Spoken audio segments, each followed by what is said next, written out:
Are you ready?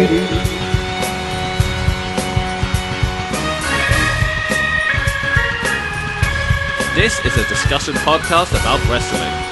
This episode was recorded September 30th, 2017.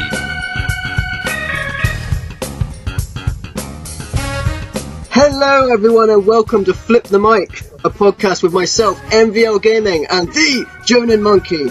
What are we talking about tonight, Jonin? We are talking about a lot of things wrestling, namely, we start off with the state of Impact Wrestling. Yes, I interrupted you. Go ahead, you do it. This is a pilot, can you tell? Yes, Flip the Mic whilst we decide upon a name. You know what, when it comes to December, if it's not really selling on that name, we can always call it Starcade, right? Because that's how the WWE's mind works. Let's dig up an old WCW pay-per-view name, the biggest one they have, and add that to a live event only. But make sure you never mention the American Dream, Dusty Rhodes, during that process. He only came up with the idea, that's all. Well, as long as it's not Great Balls of Fire, that was one of the most ridiculous pay-per-view names. Oh, wow, yeah. Talking about, I mean, who came up with that? Dusty Rhodes came up with Starcade. You know, that's a great idea. Whoever came up with Great Balls of Fire, man, what a stupid idea. Yeah. As well as the guy who did the music, you know, not being happy with them using the music in the first place. I mean, wrestling is a bit silly in the first place. When you have to when you need to have someone seriously say, "I will see you at Great Balls of Fire," you're pushing it over the extreme. Jerry Lee Lewis, that's who did Great Balls of Fire, and he was not too happy with it, despite the fact they used the music for it. But yes, we are having the State of Impact Wrestling 205 Live and the hand grenade that is Enzo Amore. Oh my gosh. The Women's Revolution, or lack thereof. Roman Reigns versus John Cena, the two golden children there. Weekly booking versus pre-tape shows, and finally, the Cuerto Cup / Dante Fox versus Killshot.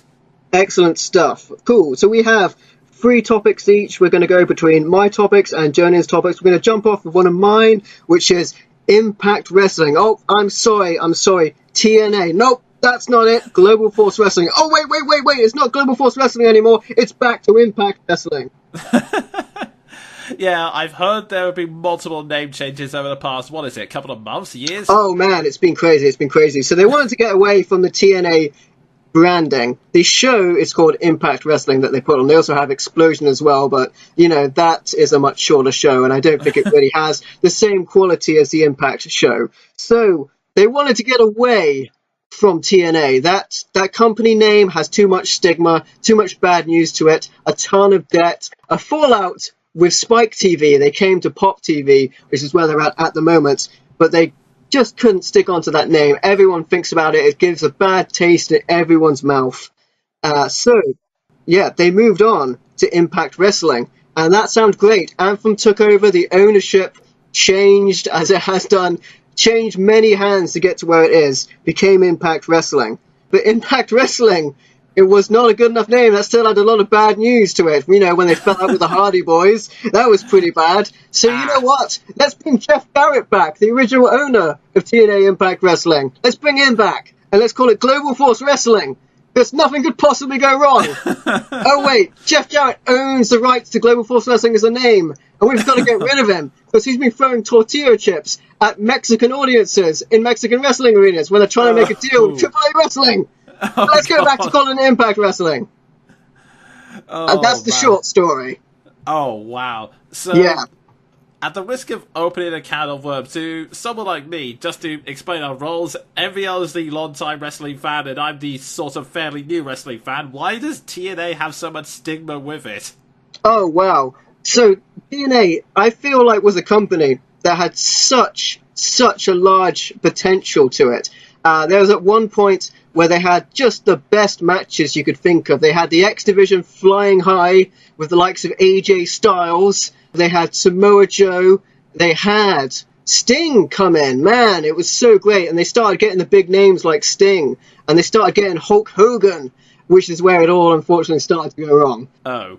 That's where they were on Spike TV. And they decided, in their infinite wisdom, Dixie Carter, who owned the company at the time, wanted to team up with Eric Bischoff and Hulk Hogan. And the definition of madness is repeating the same thing over and over again and expecting different results. And it's not like you can look back to the past and you can see what Eric Bischoff and Hulk Hogan did to WCW and not think that they're going to do the exact same thing in Impact Wrestling, which is what they did. I mean, you even had the Aces and Eights, which I think was an awesome team, fronted by Bully Ray, who was the quote-unquote president of the Aces and Eights, and you had a bunch of new talent there like Garrett Bischoff, and that was awesome. But it was a complete copy of the NWO. And then you're having this kind of storyline which takes over the entire show.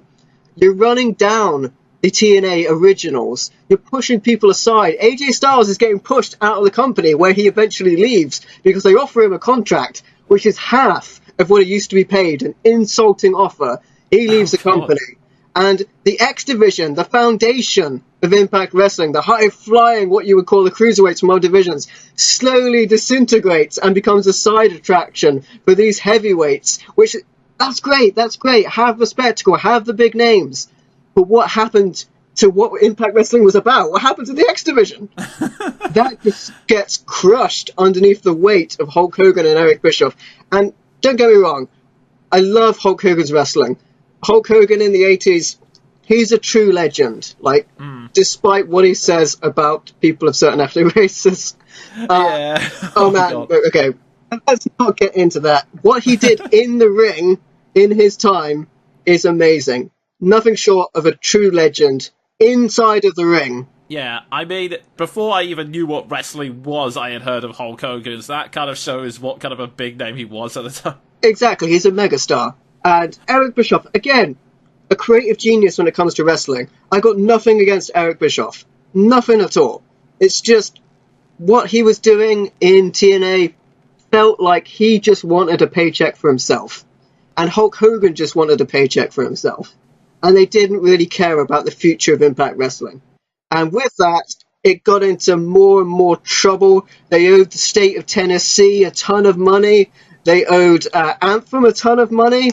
They owed everybody money. Wow. They owed their stars money. I mean, Taz famously left from commentary because he wasn't getting paid. The checks just weren't there. Okay, yeah, I'm starting to see why TNA might have needed a bit of a brand reshuffle. And man, I haven't even talked about Billy Corgan, who was outed as president of TNA Wrestling after saving them with his own money. Oh, wow. So yes, Impact Wrestling. I had many, many rants about it, and I love Impact Wrestling, and it was truly, truly great, but I don't watch it anymore. And I would like to watch it because it's great, but there's too much wrestling going on. I mean, Lucha Underground is out there. How are you supposed to divert your attention to what is surely a sinking ship? Yeah, I mean, I actually just did kind of research with this, and also partially because I had heard that Johnny Mundo, aka Johnny Impact, aka Johnny Nitro, aka whatever his actual name is, I like it. He was showing up on TNA Impact, so I was just flicking to see, oh, okay, is he like the same character or is it something different? Yeah, so this is actually kind of interesting because now that they are trying to partner with AAA Wrestling, which I will say they tried to do with New Japan Pro Wrestling in the past, and how did that work out? We had a really awesome X Division wrestler, Kiyoshi, who represented a heel gimmick of his great master, the Great Muta.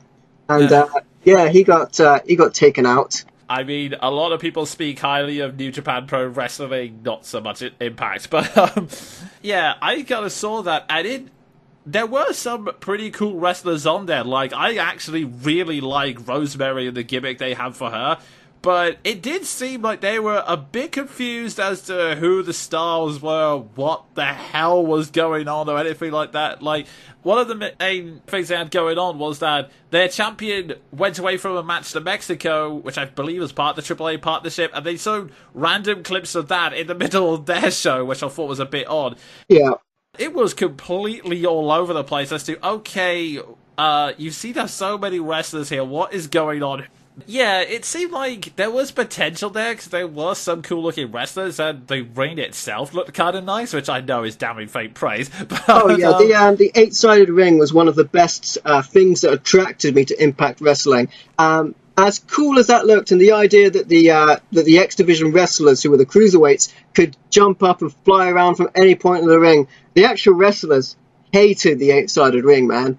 Oh, really? And the problem is that now it is very much the brand. You know, the octagon shape is shown in the Anthem logo, or at least it was before they changed it to that weird owl.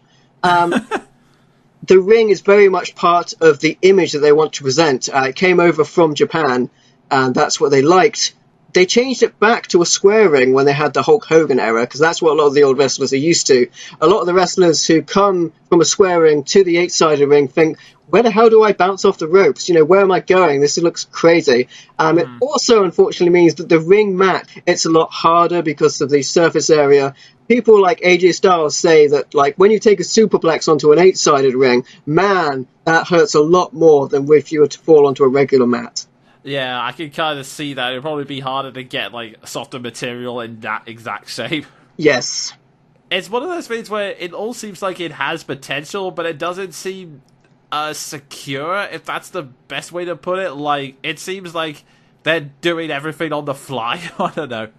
I mean, that's one of the problems with how wrestling is being approached right now for shows that are filming every single week. Now, the difference between, I mean, if we're going to touch on this later, the difference between a show like Impact Wrestling and WWE is Impact shoots a bunch of tapings at once, similar to how Lucha Underground would do it. So there's not really much excuse for them to change stuff up, but that's when you will see the rosters change quite dramatically, because you will have a group of wrestlers film, let's say, 8 shows, and then they'll do another set of shows, and they'll have different wrestlers for that.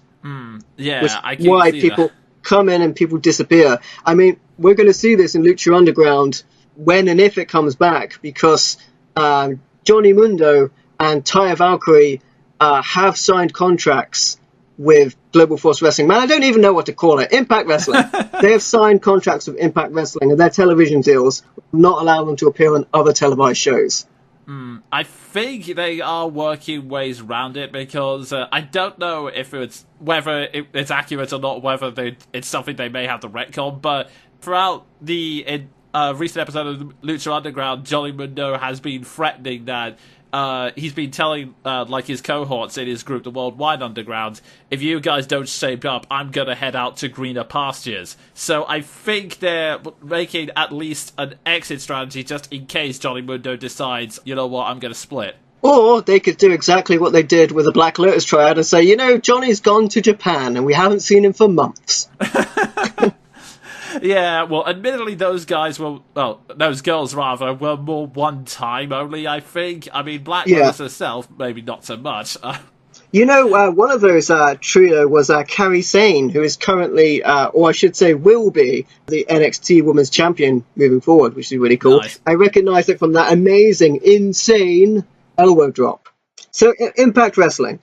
They took the name Global Force Wrestling.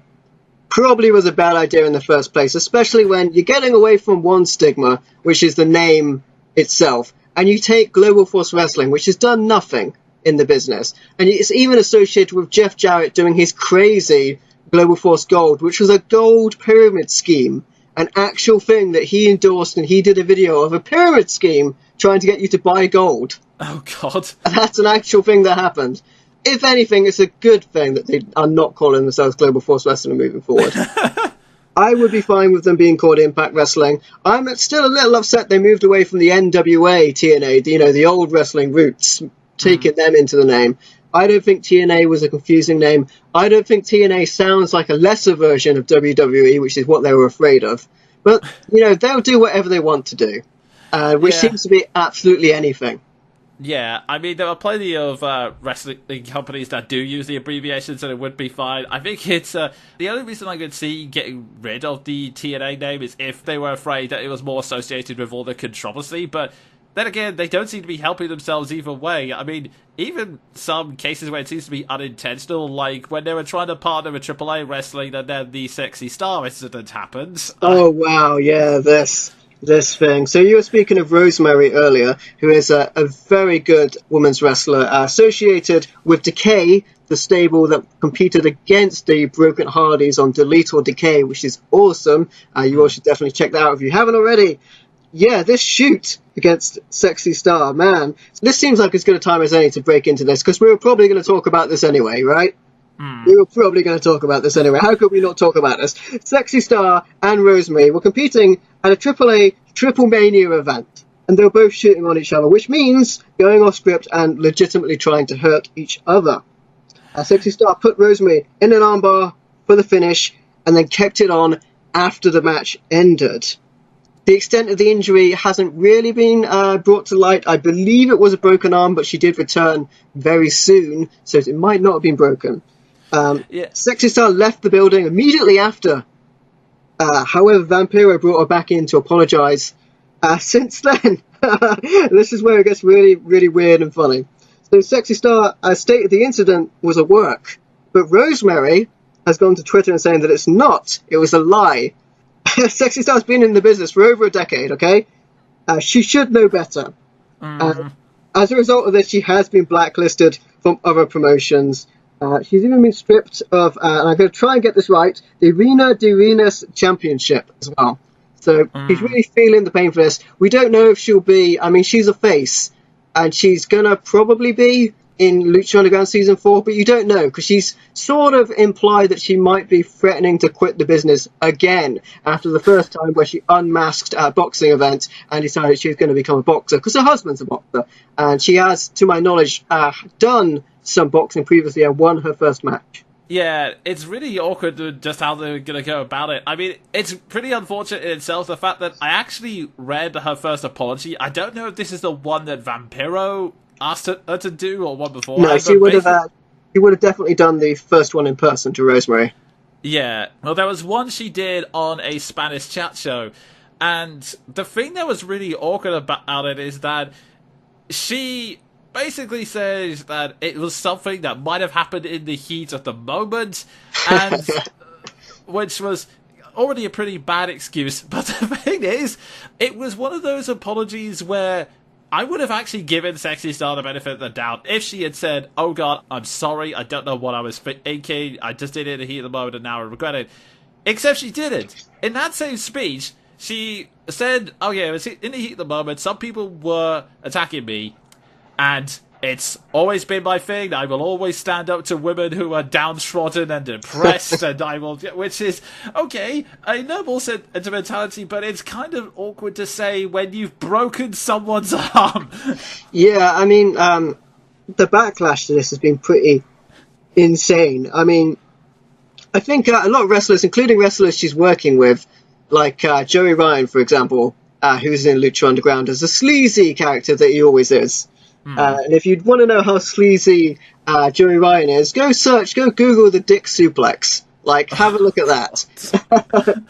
Yeah, it's something that's got a lot of old school wrestlers really mad. I think it's funny. You know, even Mick Foley received a Dick Suplex, so if he's okay to endorse it, it's okay with me. But anyway, I'm going off track when I think about the Dick Suplex, as many, many people probably do.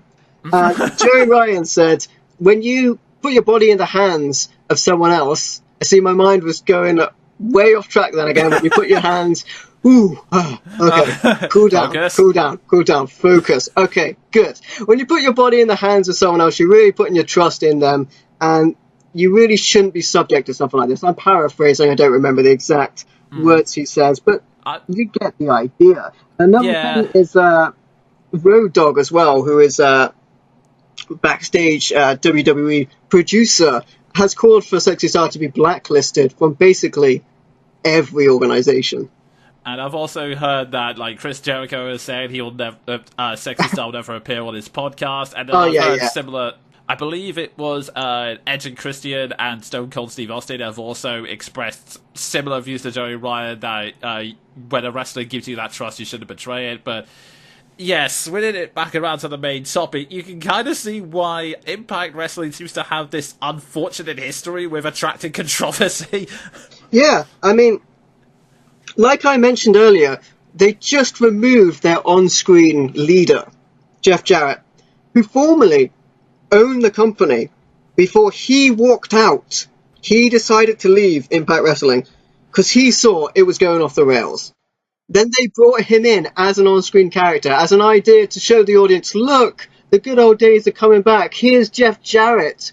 He's throwing tortilla chips at Mexican audiences. Oh, my. And I mean, that was the last straw for Anthem. They were just, get out of here. And I mean, I don't know if you even want to talk about the whole public outburst between the Hardys trying to get their gimmick back from Anthem Wrestling, who decided that, no, we're keeping this. We don't need it, but we're taking it, and it's ours, and you can never use it. And if you want it, you've got to give us 50% of all of your earnings, and that includes Jeff Hardy's artwork and music outside of wrestling. Oh, God. Which is really funny because it comes to mind that Brandy Rhodes, when she was having trouble with Impact Wrestling, she left because they wanted 50% of her movie deal that was coming up. Oh, God. So, man, they are insane. I don't know what makes them feel like if you are under contract with Impact Wrestling, you are required to give them your earnings for outside projects. Yeah, it seems to be really weird, like, I mean, sometimes it seems to be like the controversy seems to be attracted to them, but sometimes it just seems like pure greed, to be honest. I mean, they are in a tremendous amount of debt. In buying Impact Wrestling, they have really put themselves in a spot of bother because Impact Wrestling was laden with debt. The only person that really wanted Impact Wrestling, other than Billy Corgan, who actually wanted to buy the company and was taking it in a good creative direction after Dixie Carter had left, they outed him, man. There was a contractual dispute. He wanted to buy the company. He thought it should have defaulted to him. That ended terribly. Yeah, it seems like I understand that they're all in debt and that's puts you in a desperate situation, but I think that's if you're really in debt and need that much money, that's a point where you want to get the stars on your side, because the last thing you need is big draws who can make you much money leaving the company in a huff and spreading more bad press around you. Yeah, I mean, it's to the point where I actually want the WWE, who were interested in buying it, but not for what Anthem wanted to sell it for. They were interested in buying it. They want to put it on the WWE network, which I am fine with. That means it's a video archive that you can watch and you can come back to at any point that you want to. I'm fine with that. I still watch good old Saturday Night Main Event on the WWE network, or, you know, Tuesday Night Titans, all that good stuff is on there. It's a great place for a video archive to be, and then it will be there forever. And you know what? People will see it, because no one's going to see it on Pop TV.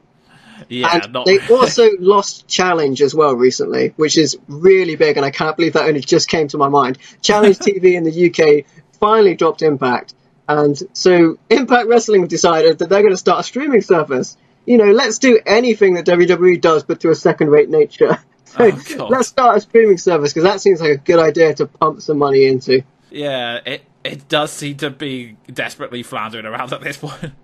I guess, long story short with that one, Impact is making so many terrible decisions, we don't know how long it's going to keep going.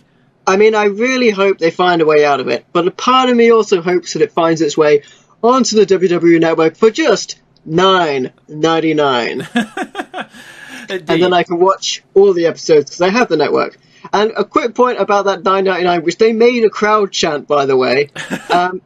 The fact that it's cheaper in Canadian dollars and over the rest of the world, but in England, they wanted to keep the $9.99 there, so they made it £9.99 instead of $9.99. That's more for us. We're paying more. And we had to wait for ages, you know, because of the whole main event. That show, Sky Sports had the rights to it. They didn't want it on the network. That whole craziness, that ended up with main event becoming, you know, a B show like Superstars. That was a cool show until that happened.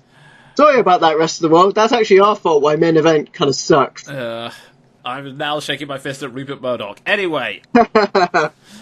So, you had a topic.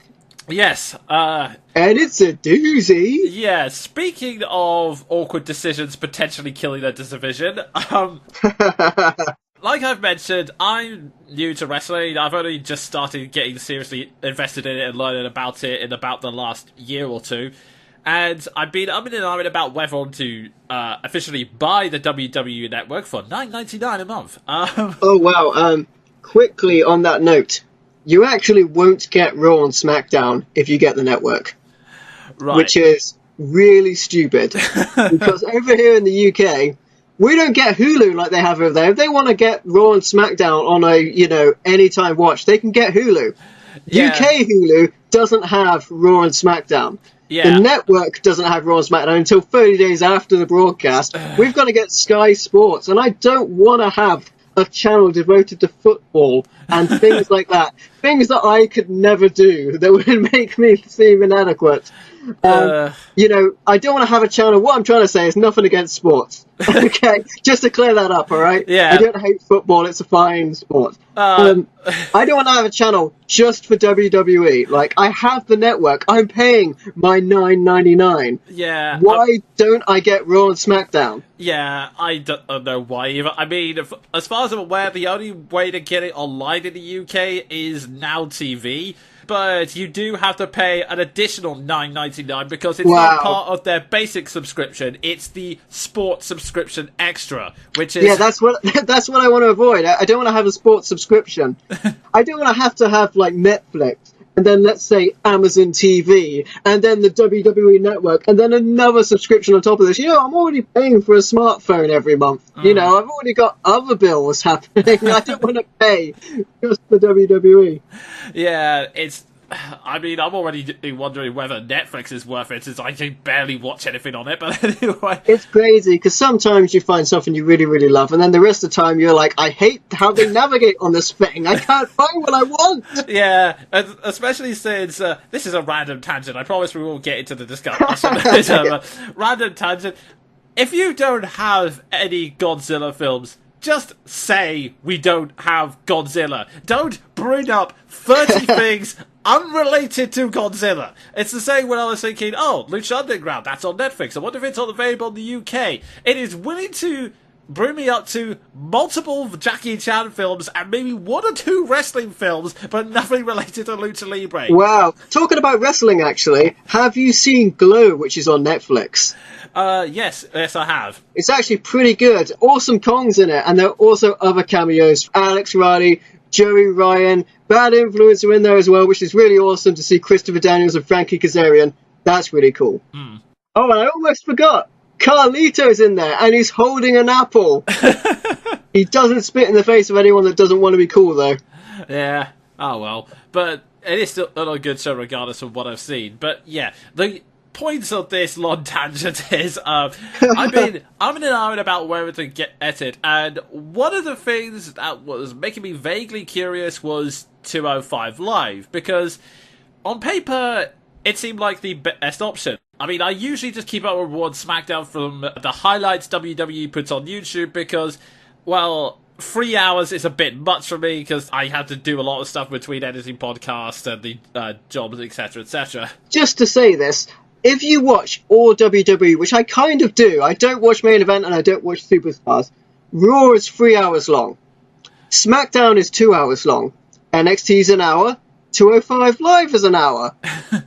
Where do you fit in all of this time a week? And they want to add new shows as well. They want to do a UK show. No idea what's going on with that. Could have happened by now. They want to do another show, which was on a survey recently, a rated 14 show. Ooh, it might be ECW, but it might not be because we've got no idea what we're doing. Talking about, we were talking about the network earlier. That was the idea for a tiered system for the network subscription as well, which I'm really quite opposed to. Yeah, but yeah, 205 Live was something that intrigued me because, okay, it's an hour long, which is about the time I'd actually want to dedicate to a wrestling show each week, and it was, well, the 205 is referring to the fact that it's a cruiserweight division. Yeah. 205 or under is the weight limit. Sin Cara was on it. I'm pretty sure Sin Cara is not under 205 Live, but Sin Cara got in a bit of backstage heat, which we'll touch on with someone else in just a moment, and then he got himself kicked out at 205, which is a bit of a shame. Yeah, and it was also, as pointed out to with Sin Cara, it's very close to that same Lucha Libre style, which I kind of enjoy. Basically the very athletic, very technical style. Yeah, so have you seen the Cruiserweight Classic they did beforehand? No, I haven't. Because the Cruiserweight Classic tournament is really darn good. It's really good. That's how they crowned the initial Cruiserweight champion, which turned out to be TJ Perkins, who's now TJP. He's got a bit of a TNA legacy of his own going on. Yeah. And by the way, actually, I can extend upon that, because TJP, before he was TJ Perkins, TJ Perkins used to be Suicide from TNA, who himself was renamed by Hulk Hogan because of the rights for the computer game, which Suicide is in, the TNA game, they changed him to Manic. Oh, God. And you know what? That literally is Manic. Oh, jeez. But, yeah, basically, 205 Live is a division that was just doing okay so far. It's not really quite gotten the popularity WWE wanted. I mean, I wouldn't really say it's a bad show. It definitely has some breakout stars on there. Namely, the champion, at least until a month ago, Neville, who quickly shot up, mainly because he was one of the few members on there that had some killer mic skills and was selling himself as this live wire, brutal Scottish wrestler he wasn't going to put up with any of your crap, and he declares himself the king of the cruiserweight and will defend his title by any means necessary. I hate to correct you, but he's not Scottish. Okay, fair enough. He's from Manchester, I think. Right, okay, fair enough. My apologies to all Scotsmen and Mancunians, but yeah. I don't know how you say it. Is it a Brummie accent? I don't know what it's referred to. Yeah, I'm from the UK, I should know that, but anyway. Yeah, I mean, I myself should probably know, also from the United Kingdom. But yeah, Neville, he was basically dominating the cruiserweights for a time, and I think one of the main problems with 205 Live, at least this is from an outsider's perspective, anyone, and probably MVL, can correct me if I'm wrong, but it seemed like 205 Live didn't really have any big face characters that could act as a big draw to it, because there are some charismatic heels coming out of it. Like I mentioned Neville, there's also Drew Gulak, who has the interesting gimmick of being a wrestling politician. In fact, one of the feuds that was going on with 205 Live that I was actually following with interest in all the highlights was he was having a duel with Mustafa Ali. Because only interrupt just shortly to correct myself. Neville is from Newcastle, not Manchester. Yeah, that makes sense. If any of that makes it into the edit. But yeah, he was having a feud against Mustafa Ali because Drew Gulak was trying to impose a no-fly zone, arguing that all the high-flying stunts are killing wrestlers and there's no point for it. I will quickly say I was a big fan of Drew Gulak's walking torture machine gimmick. That's where that robe or that garb that he wore came in, and that whole entrance with the medieval-style look didn't look like it really got across, and that's why they changed him to the politician, which, to be fair, he is working pretty well. He's bringing it with his awesome PowerPoint presentation, which Microsoft actually retweeted. We can't wait to see the rest of your PowerPoint presentation, or to be more exact, we can't cruiserweight to see what's next. Exactly the kind of thing a Microsoft PowerPoint representation would find funny. Yeah, but yeah, he's been killing it really well, and he was having that feud with Mustafa Ali, who, like I said, his whole gimmick is the high-flying risk-reward strategy, and it was actually kind of an interesting feud because it was a clash of styles in that Drew Gulak was using the technical submission holds, which I'm guessing is where the torture rack gimmick came from originally. Yeah, he was pretty much a ground-and-pound guy. It was pretty cool. He referred to himself as a torture machine, and it was because he would lock you in a hold and just make you submit. Unfortunately, whilst that feud was interesting, the problem is Mustafa Ali is a great performer in the ring, not really a charismatic personality as such, because I have no idea what they've been doing with him recently. Like, they tried so Mustafa Ali, they're bringing this kind of idea that, he's not what you expect from someone of his descent, which I think is a really bad thing in general, because you shouldn't be bringing his descent, his nationality into it at all. It's just really bad, and especially given that one of the feuds after this is essentially him walking across someone in backstage and going, hey, do you want to fight? Which is probably the laziest form of wrestling feud you can have. Yes. We feel we will touch upon this as well later on our creative WWE booking section. Yeah. Because the way they work these things together is week by week, and it really starts to show sometimes. Mm-hmm.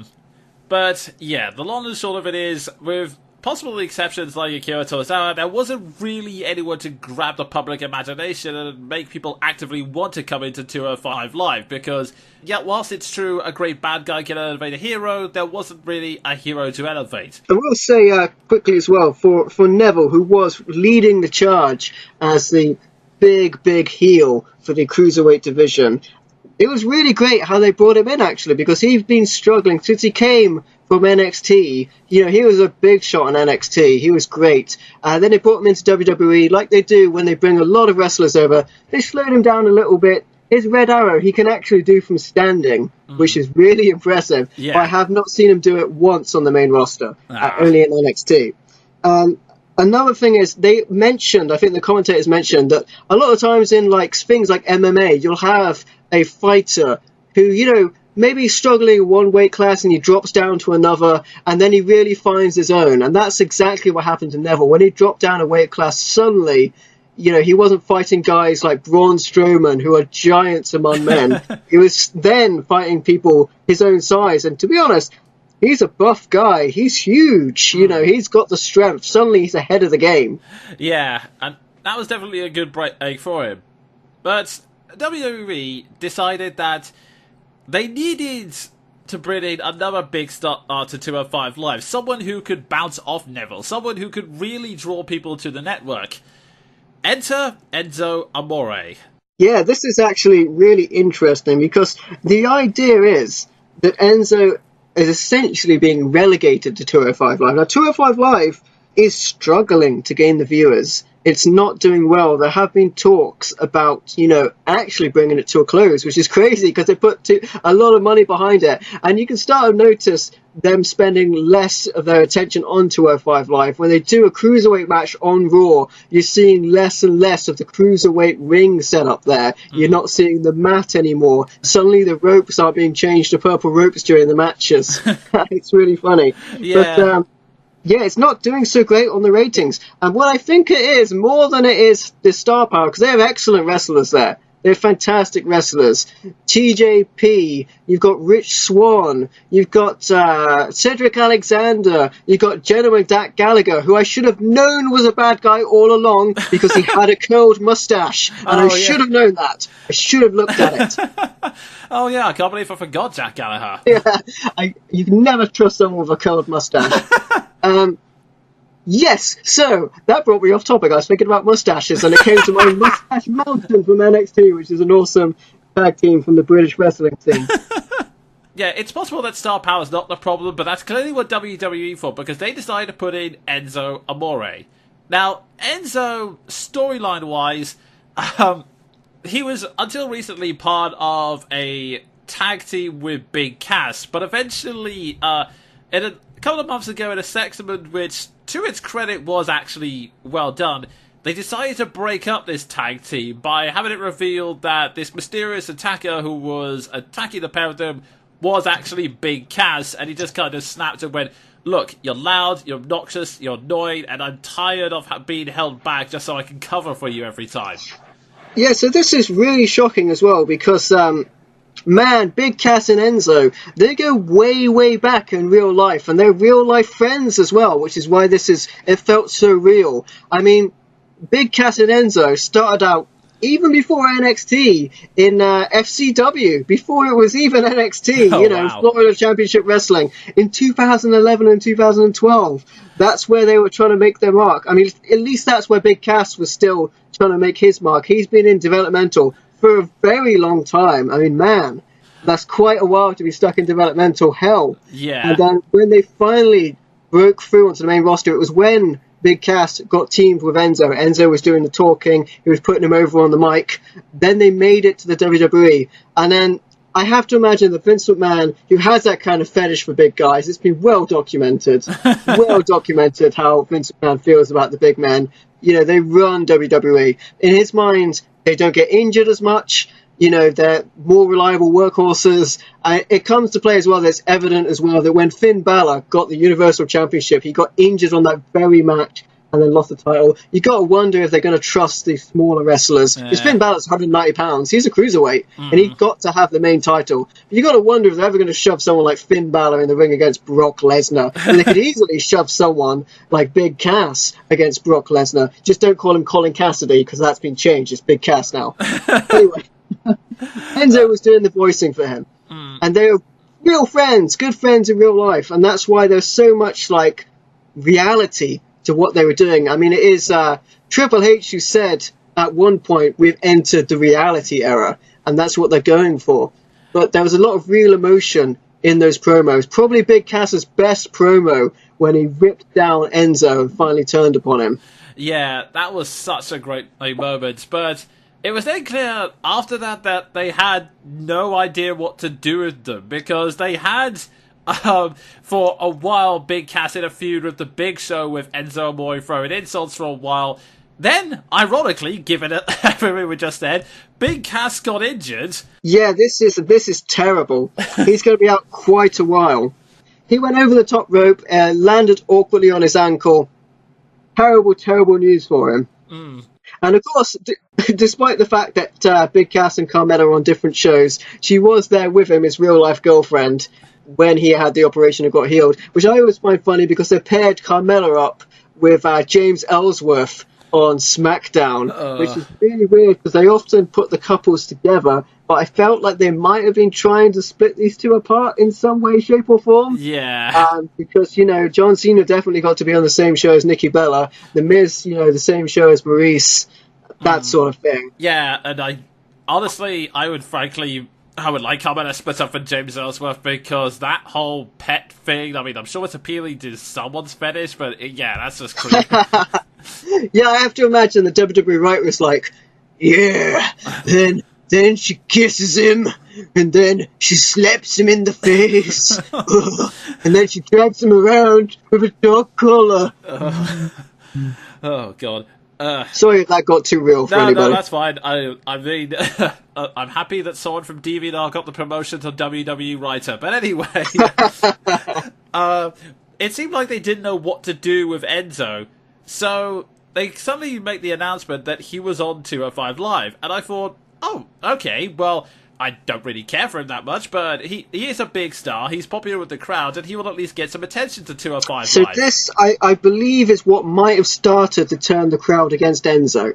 Because there's a lot of backstage heat, well-known backstage heat from Enzo Amore for being Enzo in real life. That's not a character, that's who he is. Yeah, in fact, he even said as much in a recent 205 Live promo, like in front of the public. He went, "I'm the same out of the ring as I am in the ring," which, Enzo's kind of an obnoxious character, so that's not a good thing to admit. And big problem is that Enzo, he's great on the mic. I can't take any of that away from him. No. But the 205 Live division, the Cruiserweight division, are very polished wrestlers. And he is not, and he even admits it in his own promos, so I'm not bringing the guy down. Like, he's a great wrestler, and he's a great talker. But his promos, way better than his wrestling. Yeah.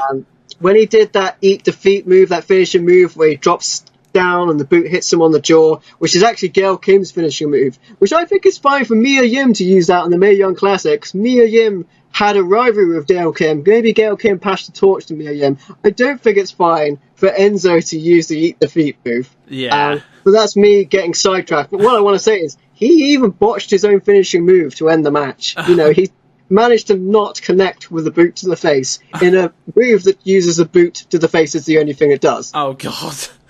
On top of that, though, I think what his poor wrestling ability is always a downer, but the thing is, they've been fast-tracking him to becoming Cruiserweight Champion, and of course, like you said, his wrestling skills are not quite as good as his mic skills, so they've been having him end the match in really cheap ways, like, there was the match for the number one contender. It's had him basically staying out of the five-way and then rolling up someone at the last minute and getting the win, thus getting him a title match at No Mercy. And yeah, I mean, it feels cheap. When it came to No Mercy, as you were probably going to lead on to, he won the match with a low blow. Yeah, well, and that was a definite heel thing to do. Yeah. And now they've brought up this idea that when he had his 205 Live celebration as champion, he had a clause that none of the Cruiserweight could touch him or they'd lose a title opportunity, and every single one of them did lay their hands on him. But what's even worse, I wouldn't have minded that so much, because okay, yeah, it's a cheap way to win, but that's probably a good... if you're making Enzo heel, which I'll get to that idea in a moment, that's probably the best way to do it, because, you know, a cheating champion, that can work. It is something that's happened a lot. I mean, just look at The Miz and Johnny Mundo. The thing that drives me mad about Enzo is that throughout all of this, he is making the Cruiserweight look like an absolute joke. Like, every single promo, he's insulting someone, even if they had nothing to do with him. Like, he's going, oh, Grey Metal League? No way, he's 205 Live. Cedric Alexander, where's his charisma hiding? And the thing is, that nutshot... okay, having your champion be defeated by a nutshot is already... irritating enough, but the thing that irritates me more about that is the week before on 205 Live, before that pay-per-view, they had him and Neville have a confrontation, a promo against each other, and I was on board with it because it set up the dynamic between the two. Enzo is basically yelling at Neville, I'm more famous than you'll ever be, you're just jealous because I'm a big star, and Neville was like, do you seriously think I care about all that? I just want to be the best wrestler. And let's be blunt, you cannot fight. So what are you going to do when you fight me? Are you going to kick me in the crown jewels or try to get me disqualified by handing me a microphone like you did to The Miz? No. The truth is, none of that's going to work at No Mercy. I will end you. And then that promo ends with Enzo going, you're right, but this ain't Sunday. And he kicks Neville in the nuts, which was already... bad at the time, but I was thinking, okay, well, maybe you could redeem that and have Enzo maybe actually use wrestling ability, like, I don't know, have him, like, be the underdog, come back for defeat, maybe use some clever moves, and actually sell himself as a face character. Instead, as you mentioned, despite the fact that Neville himself said that won't work, they have him end with the nutshot, and he's the fucking Cruiserweight champion now! A thing that has come to light is that WWE may in fact, and this is the sort of thing that happened with Baron Corbin when he lost the Money in the Bank briefcase because of his backstage antics. He had a little falling out backstage, first with John Cena. You know, John Cena may have picked up his golden shovel and started to bury him. I don't think that's an actual thing. But the main thing, he had a falling out with a doctor who was explaining concussions to backstage, and Baron Corbin was interrupting him a hell of a lot and making it a really awkward scene. WWE shoots themselves in the foot when they take away an opportunity from a wrestler like this. They want to present that product. They want to build this star up. And this is the same thing that's happening with Enzo. So Enzo is doing great with merchandise. He's a merchandise machine. Is that going to hold up when he's a heel? Are people going to want to buy heel Enzo merchandise? Because all the kids are going to have to start hating him now he's a heel, because he's not a role model anymore. Yeah. Are they just sabotaging this merchandise? And this is all coming from Enzo's backstage antics. I mean, he's been kicked off of the WWE tour bus by Roman Reigns, the locker room leader.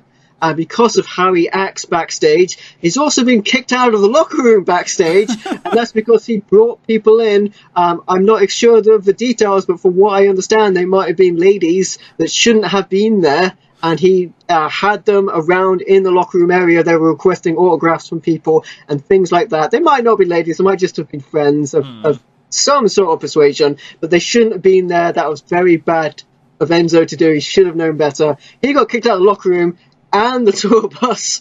Yeah. And people seem to very much dislike him backstage, which is why they've thrown him to 205 Live, and they're possibly turning him heel to sabotage him. Why are they doing this? He sells merchandise. He should be representing someone on the microphone. I don't know why Big Cass couldn't have been a babyface and Enzo could be his talker. Or let's say that Big Show, if he wasn't retiring, I think Big Show's retiring, because they had Braun Strowman just literally send him off when he threw him through a steel cage wall, and Big Show's injured now. They could have had Enzo talk for Big Show, or not that Big Show really needs it, but any other big guy. Enzo could have come to talk to him. Baron Corbin is an excellent one, actually. Baron Corbin, he's a great guy. he sometimes stutters on the promos. There was one that was really funny, I remember, on a pre-show where he said, "You don't stick your people in noses business." I always remember that. It was really funny. Well, not even Enzo could be speaking for someone like that. Yeah, not even big guys. Like, when they were claiming that, Brock Lesnar's going to retire if he doesn't win SummerSlam. Spoiler alert, that did not happen. But me and the Crusader were talking about this, and we were having the idea that maybe Paul Heyman could transfer to picking up Shinsuke Nakamura, because his command of English isn't that great, so if anyone needs a talker right now in the WWE, it's him. So Enzo could probably do that as well. Yeah, I would say for Nakamura, but Nakamura is probably fine just not saying anything. That is also true. Having his actions speak louder than his words, which is exactly what Roman Reigns should have been doing, but we'll speak about that later. Yeah, but my opinion of this whole Enzo situation is the exact same of yours. What the hell is WWE hoping to gain from this? Because, yeah, I get that, okay, everyone in the backstage of WWE hates him. Fine. Moving to 205 Live, that's good. They need the publicity. Why are you making 205 Live look like a massive joke in the process? Because it's not enough that Enzo is the champion, because, again, like I said, cheating heel, that makes sense why he's better than some other wrestlers. But it's the fact that they keep repeatedly hammering on the point that Enzo is not liked and he's in 205 Live because no one can stand him. The Miz, in what it was frankly one of the worst promos I've seen in quite some time, flat out says the reason you're on 205 Live is that no one can stand you. And even Neville says something along the lines of, when they threw you on our doorstep, I wanted to kick you out. So they're basically telling the audience, hey, 205 Live is a dumping ground for people we don't know what to do with. And on top of that, they're, like you said, they're making Enzo heel, which is probably killing his popularity, and not only is it making their merchandise sales bad, there's also the fact that it hasn't solved their initial problem, which is that they have charismatic heels, but not enough good performance to make up for their faces. Well, I will say that the viewership is up on 205 Live. The YouTube hits are almost double for what they used to be, and it could be next level. There could be these reports of Enzo and his backstage heats. They could all be falsified by WWE. That's probably not the case. This is probably quite real. But at least for the moment, it's working out. Yeah. But that's something we'll talk about later, the kind of short-term booking WWE has. At least its short-term outlet, or outlook, I should say. Yeah, it is definitely getting a lot of attention, I'm not denying that, and a lot of people are talking about it. In fact, that's been the main defense. Well, at least it's got people talking about it. Yeah, but if you, throw a hand grenade into the middle of the ring, people are talking about it. The question is, what are you going to do with the damage when it inevitably blows up? Hey, wait, a hand grenade or a pipe bomb? Oh, I see what you did there. Oh, jeez. Yeah, that's basically my feelings on Enzo. Just what the hell? I mean, we touched on this sort of real life thing. The Miz, who is great, did a lot of that sort of thing when he was insulting Daniel Bryan back a while ago, saying that Daniel Bryan, you can't wrestle, but I wrestle every night. I represent the Intercontinental title. Really like what the Miz is doing these days. Yeah, he brings a lot of that real life in when he's insulting John Cena, saying, "Oh, this is what a sold out arena looks like. I wouldn't know. I was on the pre-show where it was deserted for a pay-per-view." The Miz is definitely great at stuff like that, and normally I don't mind it. In fact, I'm going to talk more about the whole fourth wall breaking with another topic, but the reason I hate that promo so much, well, two reasons. First off, it was bringing up stuff out of context, like being kicked off the tour bus, but it's also because it was on Raw, which Enzo is not supposed to be on right now, outside of the Cruiserweight division stuff, and B, another example of, if you're trying to make Enzo a big draw and have people want to see him on 205 Live, why would you have him, A, interrupt the announcement of Maurice's pregnancy, and B, have him say to The Miz, the question you should be asking is not how you're doing, but who's your daddy? Well, in fairness, he did cause a similar sort of controversy between himself, Rusev, and Lana, continuously going after Lana and questioning her, where Rusev was just this huge Bulgarian brute to beat him up. 205 Live actually does have matches on Raw. It's just because Raw owns the Cruiserweight division. Yeah, which I know doesn't make any.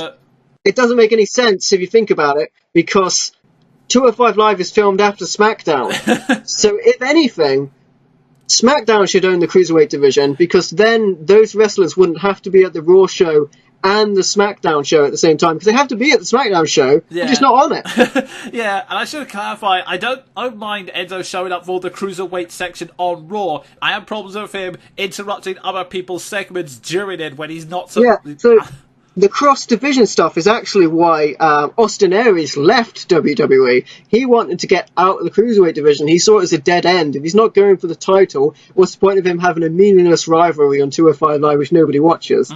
And he left when he wasn't allowed to wrestle outside of the division, which is a real shame, because Austin Aries is insanely talented. But then you have someone like Enzo, who is allowed to do promos outside of 205 Live, and it's almost, just... pointing the stick at Austin Aries and saying, yeah, look, it was there, we might have done it if you stuck around. Yeah, it's just, that's what all of it. It's not so much rage, it's just bafflement, because, I mean, when I get into a situation like this, I try to sort of think through my head. Like, part of the reason I wasn't too mad at Roman Reigns for the retiring the Undertaker thing is that I sort of put it in my head of, well, I would have done creatively, and I kind of figured, well, it's probably right place at wrong time, because everyone else was booked, so it had to be him because he was the only one free. But in this case, I'm just trying to get inside the heads of the creatives, and I literally have no idea what they're doing. Especially since, for some random reason, Braun Strowman's going after him. Don't know why. Yeah.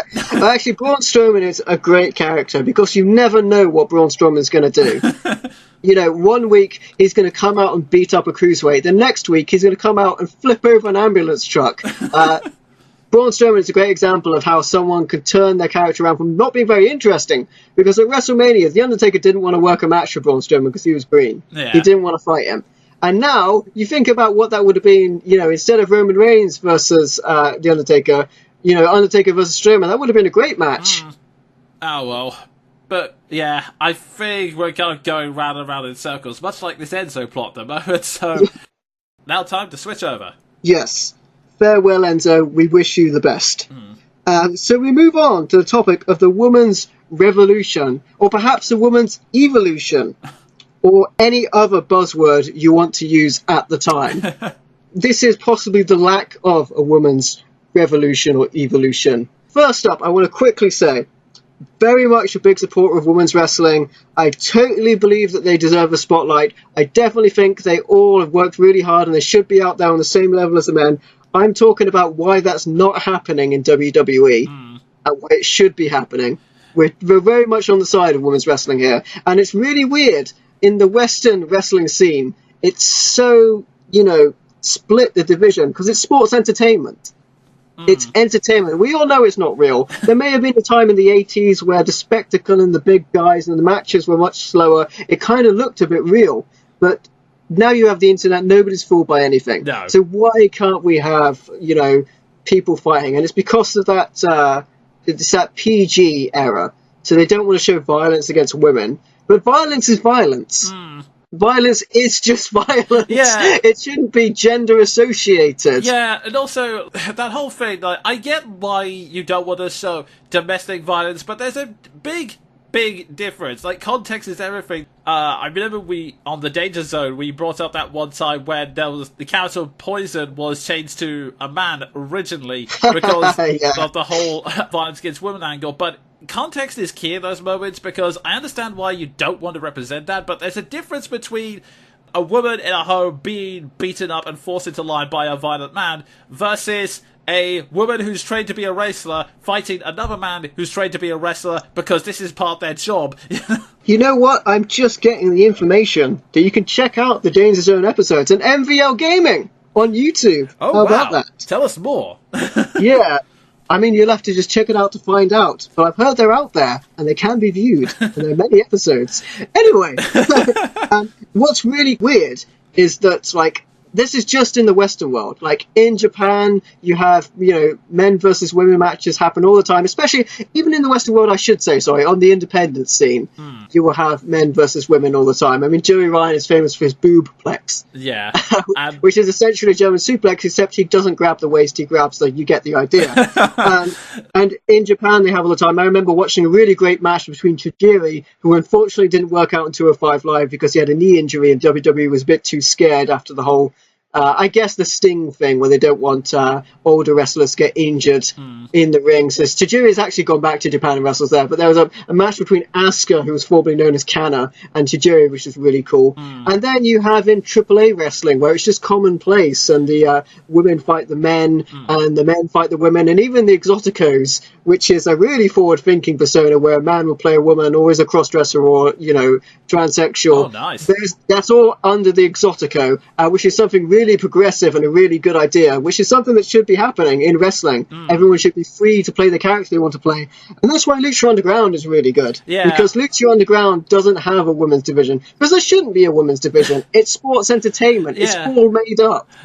Just to give an example of that, like the Gauntlet match where they had those 3 Japanese wrestlers as the members of the Black Lotus Triad against Pentagon Dark. That was, I think, one of my favourite matches in Lucha Underground, just because of just the insanity of that match and the stunts they were doing, especially Ino Shirai, what with the whole strangulation and leaping from the top of Dario Cueto's office. Yeah, there was some amazing stuff there. The Canadian Destroyer, that flip pile driver, was my favourite move. But I can't get past Kairi Sane's insane elbow. That's great. Indeed. Yeah, I totally agree with you. It's like sports entertainment. Like, I know that people's probably going to bring up the whole, but the guys are much bigger and stronger. Like, muscles are definitely a factor in a fight. I'm not saying they aren't, but at the same time, they're not the only factor in a fight. Real quick, like, with muscles are a factor, I remember way back when Rey Mysterio fought Big Show, and Rey Mysterio is 5'0", and Big Show's 7 foot tall. You've seen Big Show. How is Rey Mysterio knocking Big Show back with his punches? Yeah.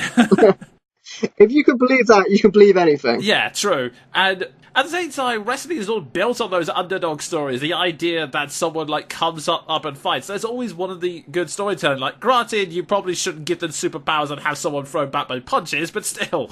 Yes. I mean, it's one of those things you can easily overcome, and yeah, it is really weird how, I don't know whether it's just because of tradition or not, but the WWE is insistent on dividing them into divisions, and hell, Rory, was it 2015 or 2016 that they finally stopped calling the women divas? Oh, but that, I don't remember the exact date, but it was on WrestleMania that they unveiled the Women's Championship, so they buried a term that they themselves created, diva, which is essentially sounds like a derogatory term for a woman, which is what they were using, where they were having these model wrestlers, and they looked great on camera, but let's say they weren't so great in the ring. I'm not going to name any names, but Eva Marie, who really shouldn't be doing professional wrestling. You've got this idea that these are the best in the world.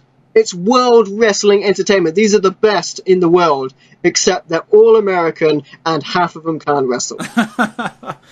Yeah, that was a really bad image to be sending out, frankly. Yes, but thankfully, when the real start of the women's revolution, which is something that's kind of annoying, because the Bella Twins kind of get a lot of credit for this, because in the storyline, they're credited with sort of trying to push wrestling. The Bella Twins are great. They're fantastic wrestlers. They've done a lot. I'm not putting the Bella Twins down, but the real women's revolution in WWE started in NXT, where you had the matches between Sasha Banks, Charlotte, Bayley, and that sort of combat was going on. And you can even think now, what are the best women's matches in WWE? Just about all of them are in NXT, because they have more time to prepare. The matches just are better.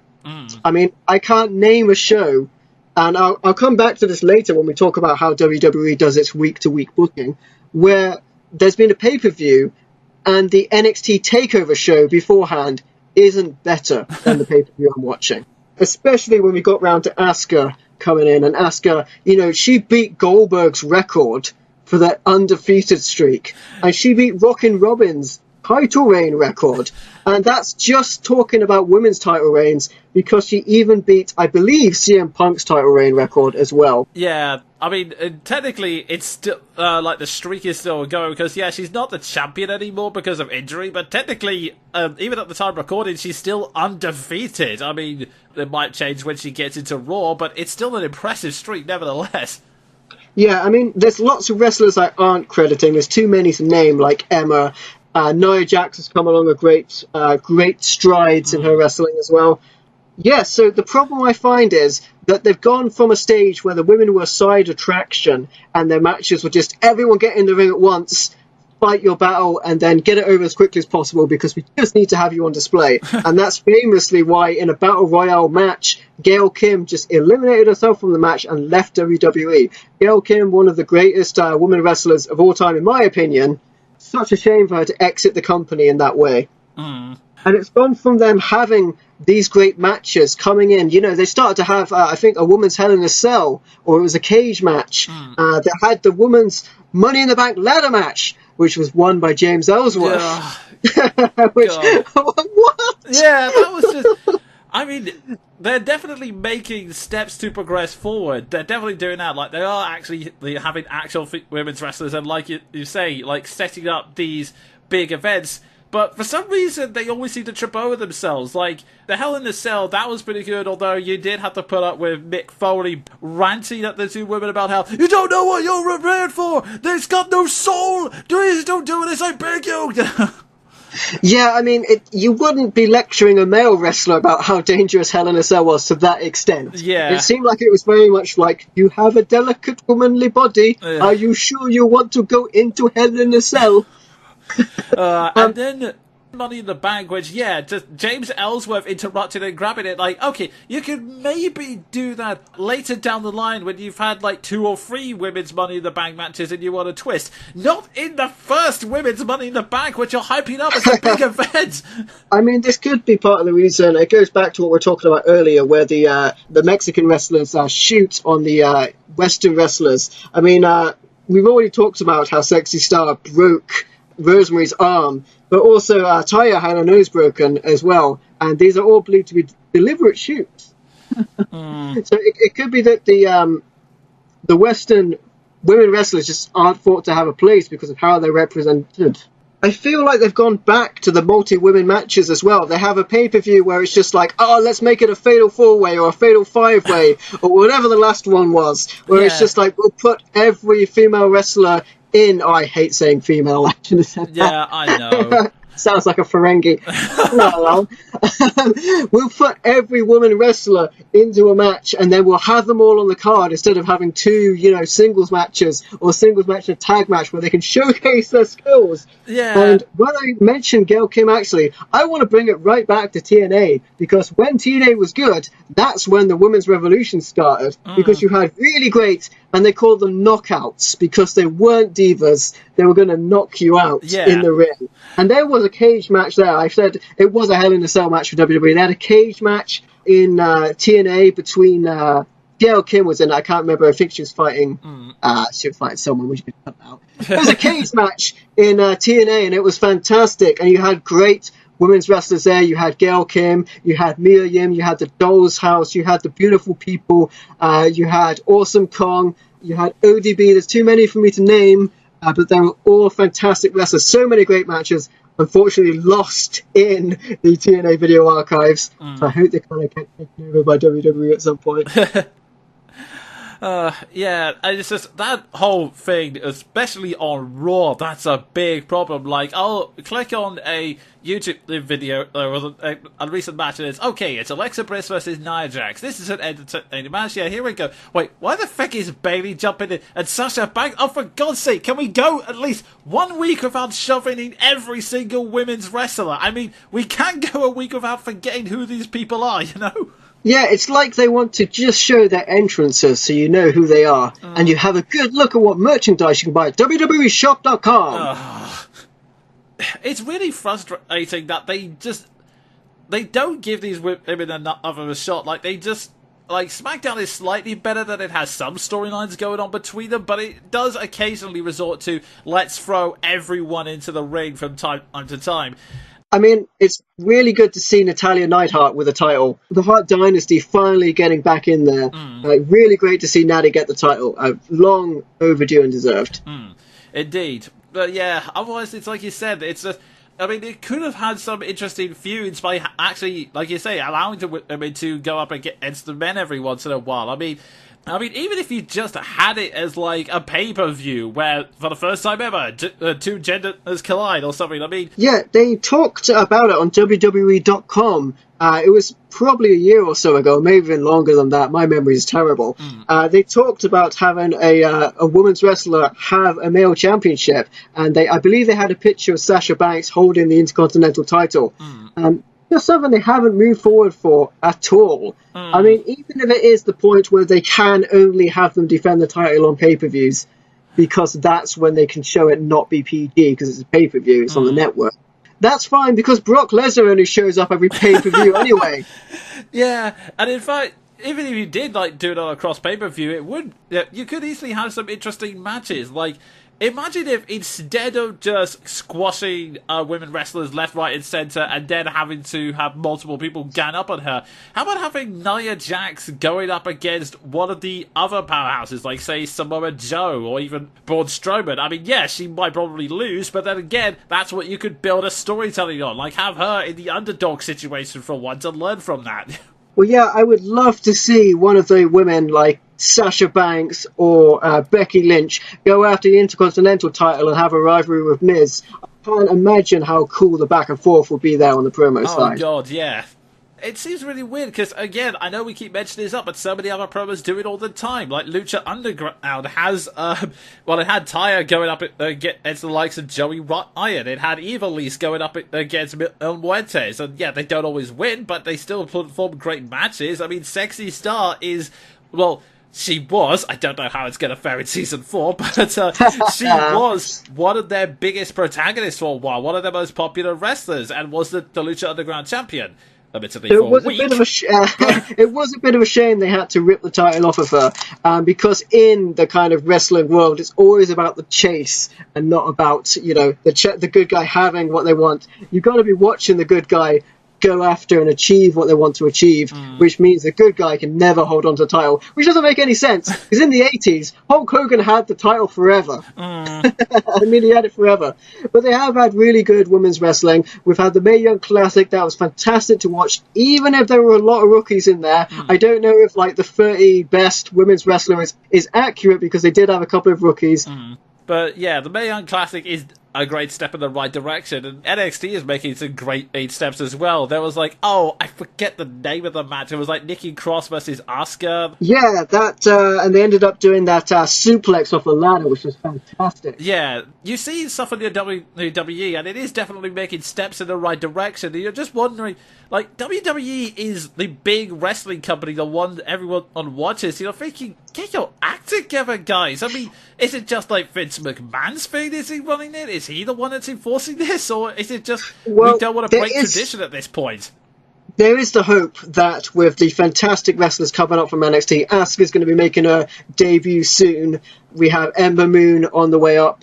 We're hoping that these the women's divisions will flesh out and we'll have some more epic matches. Although I'm kind of worried that we'll have the division devolve a bit more into these multi-person matches. And I mean, we don't really have any of those non-wrestling members of the roster anymore. I mean, there's if you go back to where the women's wrestling was first introduced, back to the old days when we had the fabulous Moolah, and we move up to when Alundra Blaze would take the WWF women's title over to WCW and famously dump it in the trash. WCW didn't even have a women's division when it went onto television. That's when WWE decided that, maybe we want to actually gear the women's division towards men, and they started phasing out the fantastic women's wrestlers like Jazz, like Chyna, and they started bringing in wrestlers like Trish Stratus. Now, nothing against Trish Stratus, she is a legend, she is fantastic. The problem is she was too good.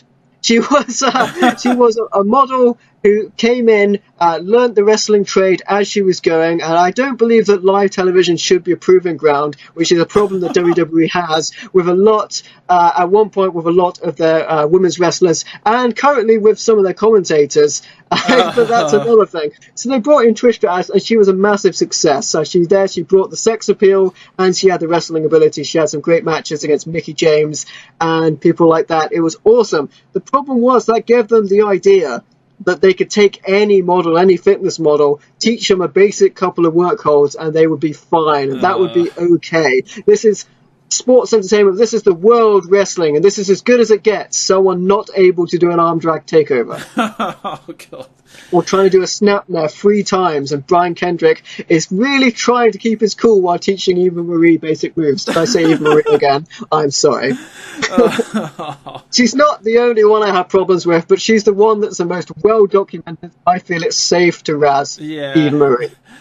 Oh, and by the way, I don't hate Eva Marie. Eva Marie would have been a great manager.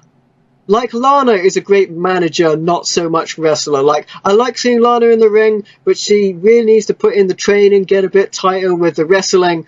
Lana would be great, because Lana's got the promo side, she's got the appeal that she can bring to someone she's managing, which she is. She's managing Tamina, which is really cool to see a snooker really put onto the front of the wrestling scene again. Yeah. You know, Lita, who's a legend, was a manager for Essa Rios. That comes to mind when she started. And then they thought, you know what, let's give her a thong and let's make her do diving moonsaults on hurricanranas. And Lita was awesome. Yeah. I don't think we're knocking any of the women wrestlers. I think it's... No, like I say, Trish Stratus and Lita were awesome. They had some fantastic matches. And Trish Stratus as well was not a model when she came in. She was training to be a wrestler. She actually went to Mexico to train to be a wrestler. She just rocked up there, actually, sat at a live event and sat down near to one of the wrestlers, I think it was, and just said, yeah, I'm going to be a wrestler. Nice. Yeah. And then the doors just opened for her. So good going. Yeah, so nothing against these women. It's just kind of frustrating that the management seems to be making these weird, bizarre decisions that are continuously holding them back. Yeah, I want to see at WrestleMania a singles match for the women's title. And not a singles match that has, like, lumberjills, as they would call it, all around the ring so everyone gets to make their entrance. Just, you know, a couple of singles matches. And they can move them high up the card, and thankfully they did last year. But, man, I would like to see an end to these kind of, just stick all the women in a match, and then it'll be 5 minutes long. Someone will win with a roll-up, because that's how a really great wrestler would lose, to just a straight-up roll-up. Oh, damn, did I not kick out when I had no injury to myself whatsoever? Yeah.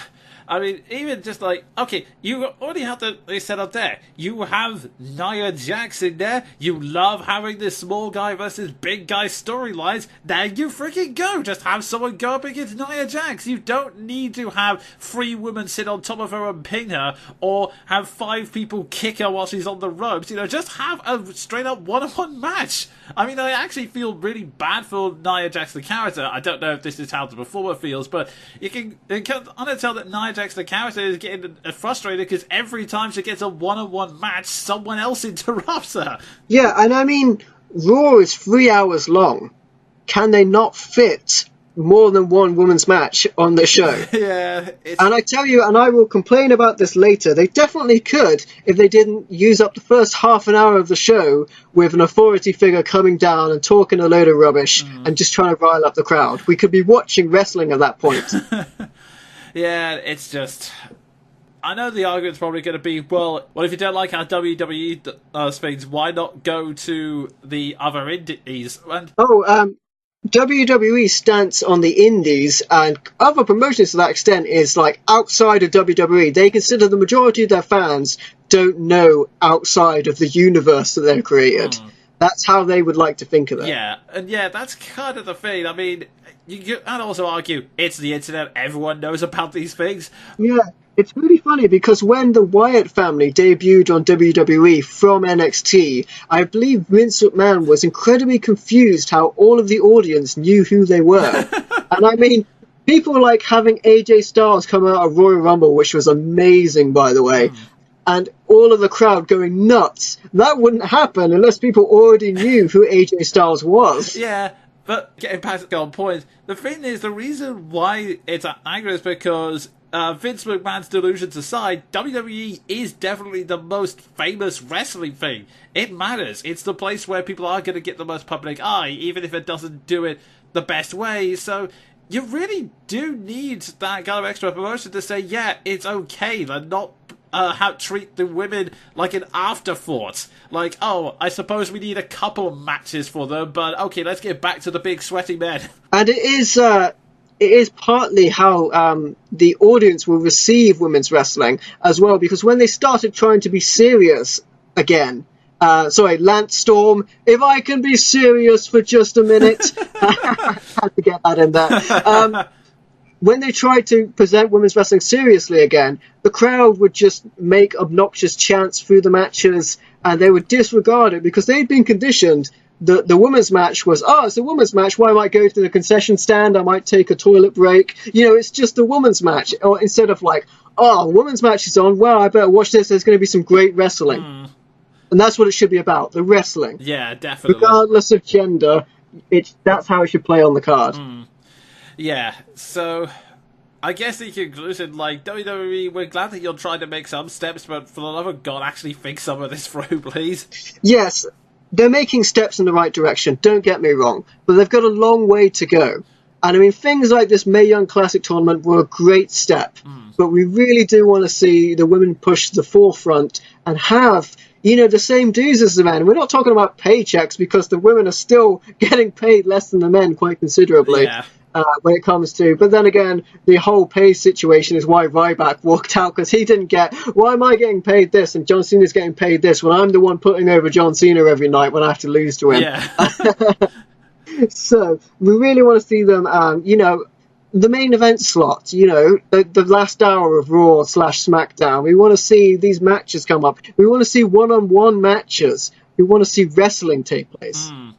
Definitely. I mean, if you can get some cross-gender stuff, even better. But if you have to do this complete separate division, at least treat it seriously. Or hell, if there's really no choice and you can't fit enough time into Raw and SmackDown, then why not make it its own division? Why not make it like a complete show? So, it could be its own show, and that would be great because they do want to have more network shows to attract more people. A women's show would be great. Maybe that had its own title would be pretty cool. But I did speak earlier about China, and China held the Intercontinental Championship, and I believe the cruiserweight or the light heavyweight title as it would have been during the Attitude Era.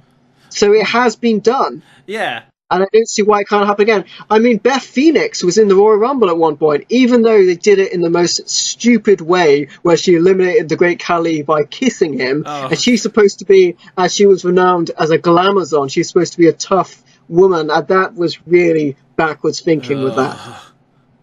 But anyway, I feel like we should move on from this topic. Yeah. We really do want to see the women's revolution happen. We really do want to see it get onto level pegging with the male division. But you don't know. Who can guess in the minds of the infinite wisdom of the WWE Universe creative? Yeah. They are taking steps in the right direction. Indeed. And everyone razzes on WWE creative, and we're doing it as well. But they're going the right way. You just need to keep going. Yeah. And speaking of the WWE creative, there was one interesting feud with an interesting direction, which, this leads into my second topic for the night. Roman Reigns versus John Cena, the clash of the poster children. Allow me to give you my surprised face. Yeah. I mean, I was always curious about this one, just because the two wrestlers are infamous for, well, A, being polarizing to fans, as the WWE likes to put it. So WWE refer to them as the most controversial wrestlers, or the most polarizing, as you put it, wrestlers in the company's history. John Cena, 16-time world champion, be it as it may, because SmackDown and Raw had separate titles for a good long period, which they do now once again with the bland split coming happening again, which is really confusing if you look back at the Raw and SmackDown, history when they were apart and they brought it back together because they'd stretched themselves too thin and they had the one mega show and now they're split apart again because they've got so many good talented wrestlers. You would have thought it would give them some time off, but no off season for WWE wrestlers. Oh, the poor people. And that's something actually to the credit of Roman Reigns. He wrestles every night, pretty much. All of the house shows. I got no problems with Roman Reigns as a wrestler. I think, and this has been argued a ton, that Roman Reigns should probably be a heel. You see him come out and you hear the boos rain in. No matter how much they want to cut that down on the post-edits for the WWE channel, or even their rebroadcasts, you still hear the boos. You still hear them say Roman sucks. And admittedly, Cena gets that 50-50 reaction, but that's largely due to frustration. I don't believe that anyone thinks John Cena is a bad wrestler. No. I think John Cena has a limited repertoire in the ring, but that's because they think, this is a good high spot, this is a good high spot. How about he just does signature moves? He has around 13 or so moves, and he just does them over and over again. I was talking about 16-time champion. Ric Flair did the same moves over and over again. Ric Flair is one of the greats. A 16-time, you would have thought previously, before Cena got there, no one would ever touch 16 times championship. That is amazing. Yeah. John Cena will doubtlessly break that record at one point. Indeed, yes. But this is why it was always kind of interesting, because they were one of the reasons the two figures are so polarizing. You can't see me, but I'm doing the air quotes. You can't see me. Your eyes don't work. Oh, God. But yeah, these two wrestlers who, one of the reasons people find them so frustrated is that they see them as the protected protagonist. Like, they win all the time, although that's happening a lot less these days. They bury new talent and they just get to be propped up. So it was interesting to see where WWE was going to take this. Quickly talking about the wins and losses, WWE Creative, I think it was Road Dogg who replied that wins and losses don't matter. And this might have been replying to the 50-50 booking of many, many wrestlers, like Dolph Ziggler, like Cesaro, even to like Sheamus and The Miz, people like that, who really should be pushing through that glass ceiling and could easily be said as great, because they are fantastic wrestlers. They have this booking where they win a match and they lose a match, and you can't take them seriously because you're pretty sure when it comes to the big time, they're probably going to lose. And yet, you look at Roman Reigns' win-loss record. How many times does he lose? How many times does he even take a punch without blocking it? If you watch the match, he blocks every other attack on him. He has an answer for everything. It'll be right late in the match and someone will come over with a finishing move and he'll be like, nope. Yeah. Or even to the match we're probably going to talk about. How many AAs? Nope. Shoulder up. Yeah, it is kind of ridiculous. I mean, he's only just started losing now. It took until this year for Roman Reigns to actually be pinned clean by Brock Lesnar, as opposed to having someone knock him out from behind. Yeah, and another thing is that when Roman Reigns was fighting Braun Strowman, a man that they're trying to present as a monster among men, they had Roman Reigns beat Braun clean in their rivalry. A clean victory. How are you supposed to take Braun Strowman seriously? And this is the problem with anyone who wants to be seen as a contender, like Rusev and his sufferings against Randy Orton, where he loses a match in a couple of seconds. How are you supposed to take them seriously if they lose so badly? Yeah. Or if there's someone you just can't beat ever? Like, I remember Sami Zayn going up against Braun Strowman again and again and again. Sami Zayn, fantastic wrestler. Although, if you ask me, he seems to have the same moveset as a certain generic luchador. I can't seem to figure that one out. Maybe you guys at home might know the answer. So, a little Ring of Honor inside joke there. If Sami Zayn can't beat Braun Strowman, why is Sami Zayn wrestling? Ever going to get the main title? If Braun Strowman has the main title, Sami Zayn's going to be looking at that going, I can't beat that guy. There's someone I can't beat. I think it might have been The Rock that said, if you can't beat somebody, then you've got to stop. John Cena said, step up or step aside. But yeah, that's kind of the reason why I was curious going into this, because these are two wrestlers who keep pushing people aside. So I was wondering, okay, how are they going to handle this? And originally, it was going with the angle of John Cena's had good things about Roman Reigns. I would like to fight him one time. And then that was the original angle they were going for.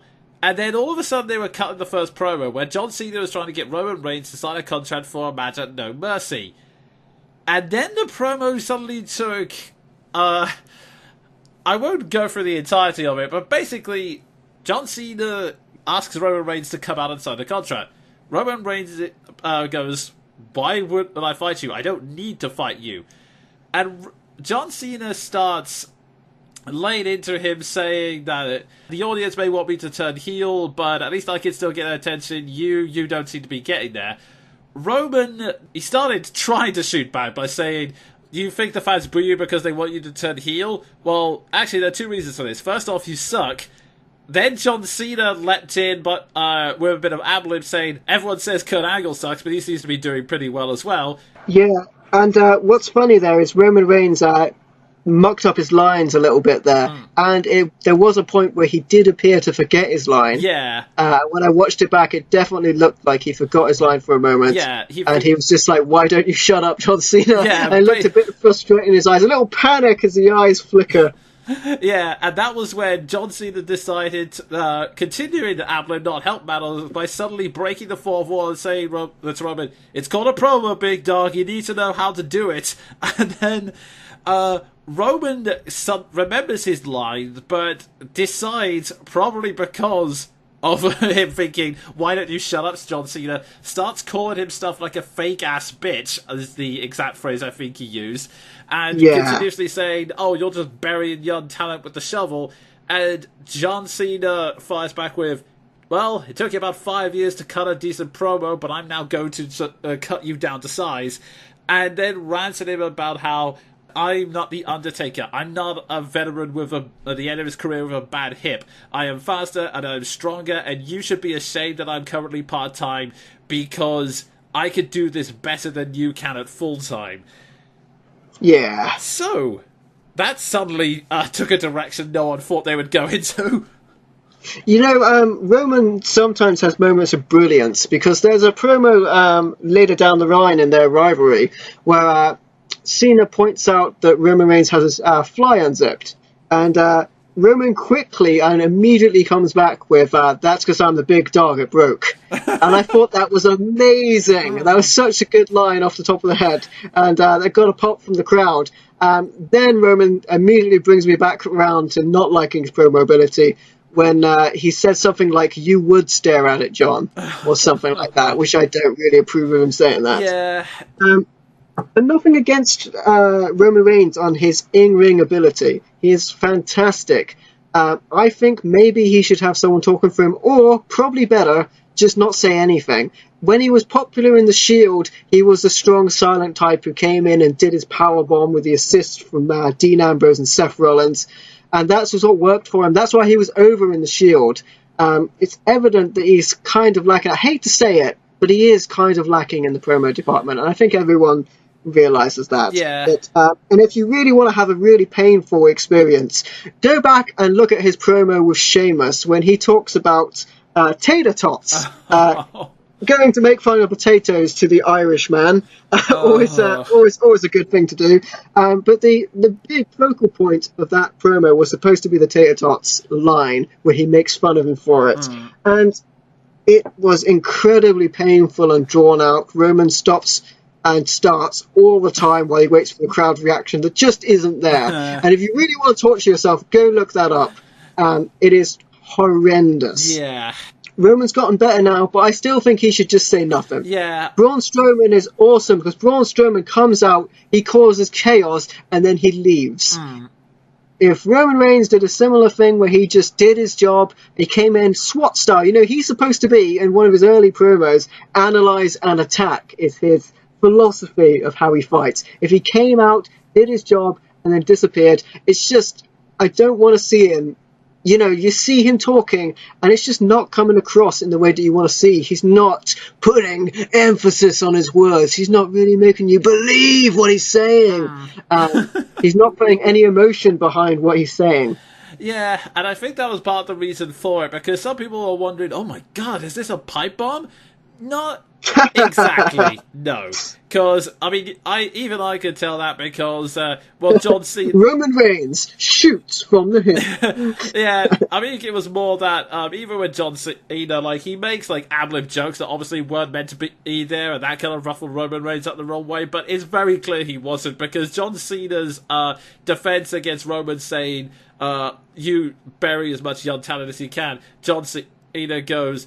The keys are always in the hands of the WWE audience. But the fact that he's talking to Roman Reigns, who the WWE are still shoving as the main protagonist, despite the boos he gets night after night after night, proves that that is not true in the slightest. Yeah, and I quickly want to touch about John Cena, because I remember that he pretty much took credit for AJ Styles and Samoa Joe getting over by saying once they had matches with him, that's when they became stars. Well, you know what? I think AJ Styles and Samoa Joe's time, you know, in TNA, you know, building up their reputation, and then AJ Styles in New Japan Pro Wrestling in the Bullet Club, which you're not allowed to mention in WWE, it's just a club.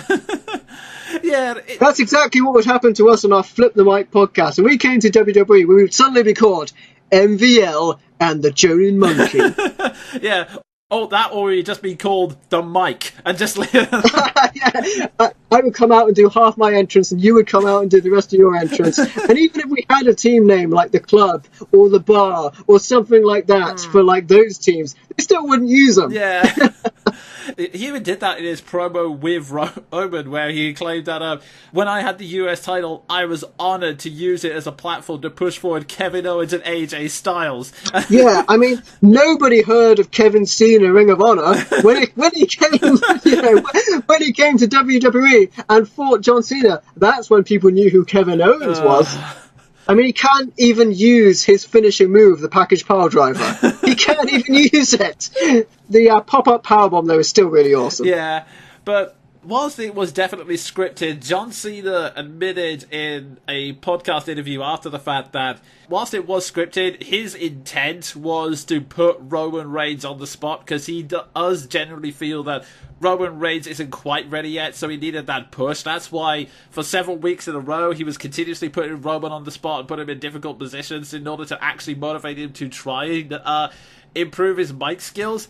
And he is slowly getting better at that. I mean, this week, at the time of recording, he had an interview with The Miz, and I'd be lying if I said it was the greatest promo ever, but it was a hell of a lot better compared to his other promos, like just last month in the build-up to SummerSlam, where Samoa Joe and Brock Lesnar, a guy who lets Paul Heyman talk for him 90% of the time, were having this really intense conversation, and then you've got Roman just standing awkwardly in the corner going, "Oh, Samoa Joe, you're giving it all that, but yet you lost to Brock Lesnar." I mean, he's getting better at sort of ad-libbing stuff and acting like it's a lot more natural as opposed to, "I'm the big dog and you're in my yard," which was just felt so forced and painful before. I really enjoyed John Cena when he was a heel. When he was doing his basic Thugonomics gimmick. That was really awesome. They always show back in the day when John Cena had what they would like to say is his first match, but it wasn't his first match, against Kurt Angle, and that really made him. What I think made him is his heel run when he was doing the rapping, and that was really fun and really cool, even though he had some really awkward raps against Big Show and Brian Kendrick and people like that. You know, why would you rap against Brian Kendrick? But that's when John Cena was as cool as he's ever been when he's a heel. And when he became face, people really liked it because it knew there was a big push behind him, similar to when Cesaro went face for the first time. People finally knew they were giving him a push, even though he's been relegated to the tag division. That's fine. What people are really frustrated about now is John Cena's getting to the twilight years of his career, and they really want to see maybe one last time John Cena actually go heel and actually be a badass and do all of the stuff he can't do.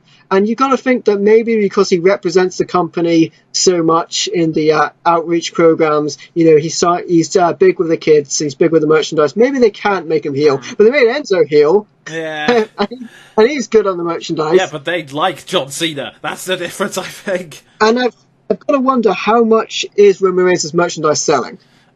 Could you make him a heel? Because everyone's booing him, right? And the WWE is quick to shoot back at, "Oh, you're just marks, you don't know what you're talking about. Like, if we made him heel, you'd just cheer him." I mean, admittedly, I would probably cheer Roman Reigns if he was heel. I would be like, oh yeah, here comes a big dog, gonna take his yard. I would probably love it.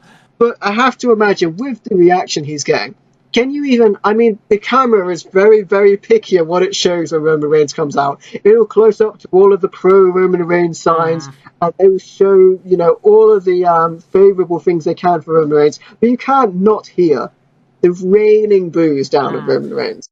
And a lot of people have talked about this. A lot of people have talked about it, and WWE's not going to change it. They want him to be the face of the company. I just think he would work better as a heel, and maybe people would appreciate him if he did go heel and then went back to face. But what they're trying to do right now, in the future, it looks like they're going to bring back the Shield for at least a little bit before they set up Roman Reigns for his big win against Brock Lesnar at WrestleMania. They're all going to have to sit through. And I remember how Roman Reigns ruined the Royal Rumble. I mean, admittedly, I love Daniel Bryan, but the crowd reaction to Daniel Bryan became insane. 2 Royal Rumbles ruined because Daniel Bryan wasn't at the forefront of all of the action all the time. The crowd just couldn't handle it. It's like how they can't handle that CM Punk's gone, and they still chant CM Punk all the time. If you take a puppy away from a child, they may cry about it. But eventually, the difference between the WWE Universe and a small child is a tiny child will eventually accept they're not getting the puppy back.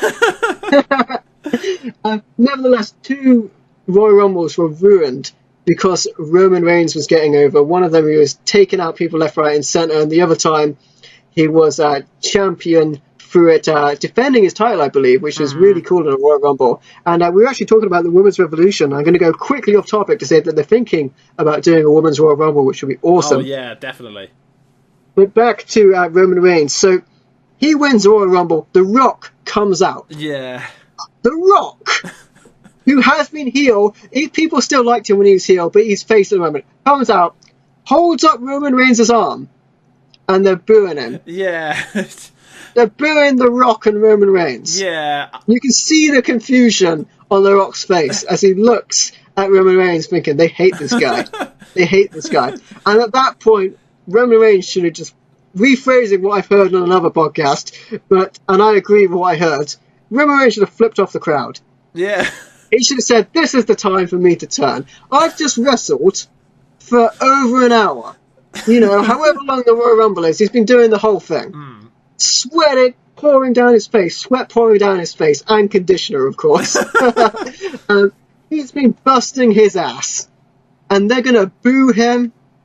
Screw you guys. Yeah, I mean, it's one of those weird things, like, it's why I know a lot of people were criticising this feud specifically because they felt that by acknowledging, like, Roman Reigns' lack in popularity, like, acknowledging the poor mic skills, that it was breaking the fourth wall and needlessly breaking the whole illusion of wrestling just to say what the crowds wanted to hear. I think it would have been even weirder if they hadn't acknowledged it, because that's basically why people have been booing Roman Reigns, and what you brought up was a great example. The fact that they still persisted with Roman Reigns being the protagonist, the top guy, after The Rock holds up his arm and an entire audience boos him. In fact, I think they were even chanting bullshit at one point. Yeah, I mean, they cheered for Rusev to win the Royal Rumble when he was facing off against Roman Reigns. That's how crazy it was. And Rusev was overly over as a heel. He came out with Lana every week running down America, and people hated him. But people were like, yeah, Rusev, win! Anyone but Roman Reigns win. But it's not Roman's fault. All credit to Roman. He wrestles every other night. There's no off-season in WWE, even though they've split the brands up. Let's say SmackDown's on the Tuesday night. Everyone has to be there from Sunday in the arena for all of the filming. Maybe they're in the hotel. Maybe they might not be wrestling the show. They'll probably have a live show instead. But they still don't get any extra time off, even though they've split the brands. They're wrestling all the time, every other night. The Roman Reigns is wrestling all the time. Much respect for Roman for that. It's not his fault how he's being represented. Indeed, he's yes. a natural heel. I believe in one of the really early interviews with Roman Reigns, he just referred to himself as, I'm just a guy getting rich. And that is great. Yeah. He comes across as a natural heel. And I think the crowd would really appreciate him to be heel for a little while. And then all of what WWE would say to us, we're the marks, we don't know what we're talking about. I think a lot of us would change our minds if we saw him, just being a dick, just coming out, Superman punching everyone, and then going to the crowd, no one's going to beat me because I'm Roman Reigns, and this is my yard. The same stick would work as a heel, and then he could do that as much as he likes, slowly starting to win the crowd back over as they stop being tremendously frustrated at how he's represented, and look at how he's wrestling, even though every other move he does is running. Yeah.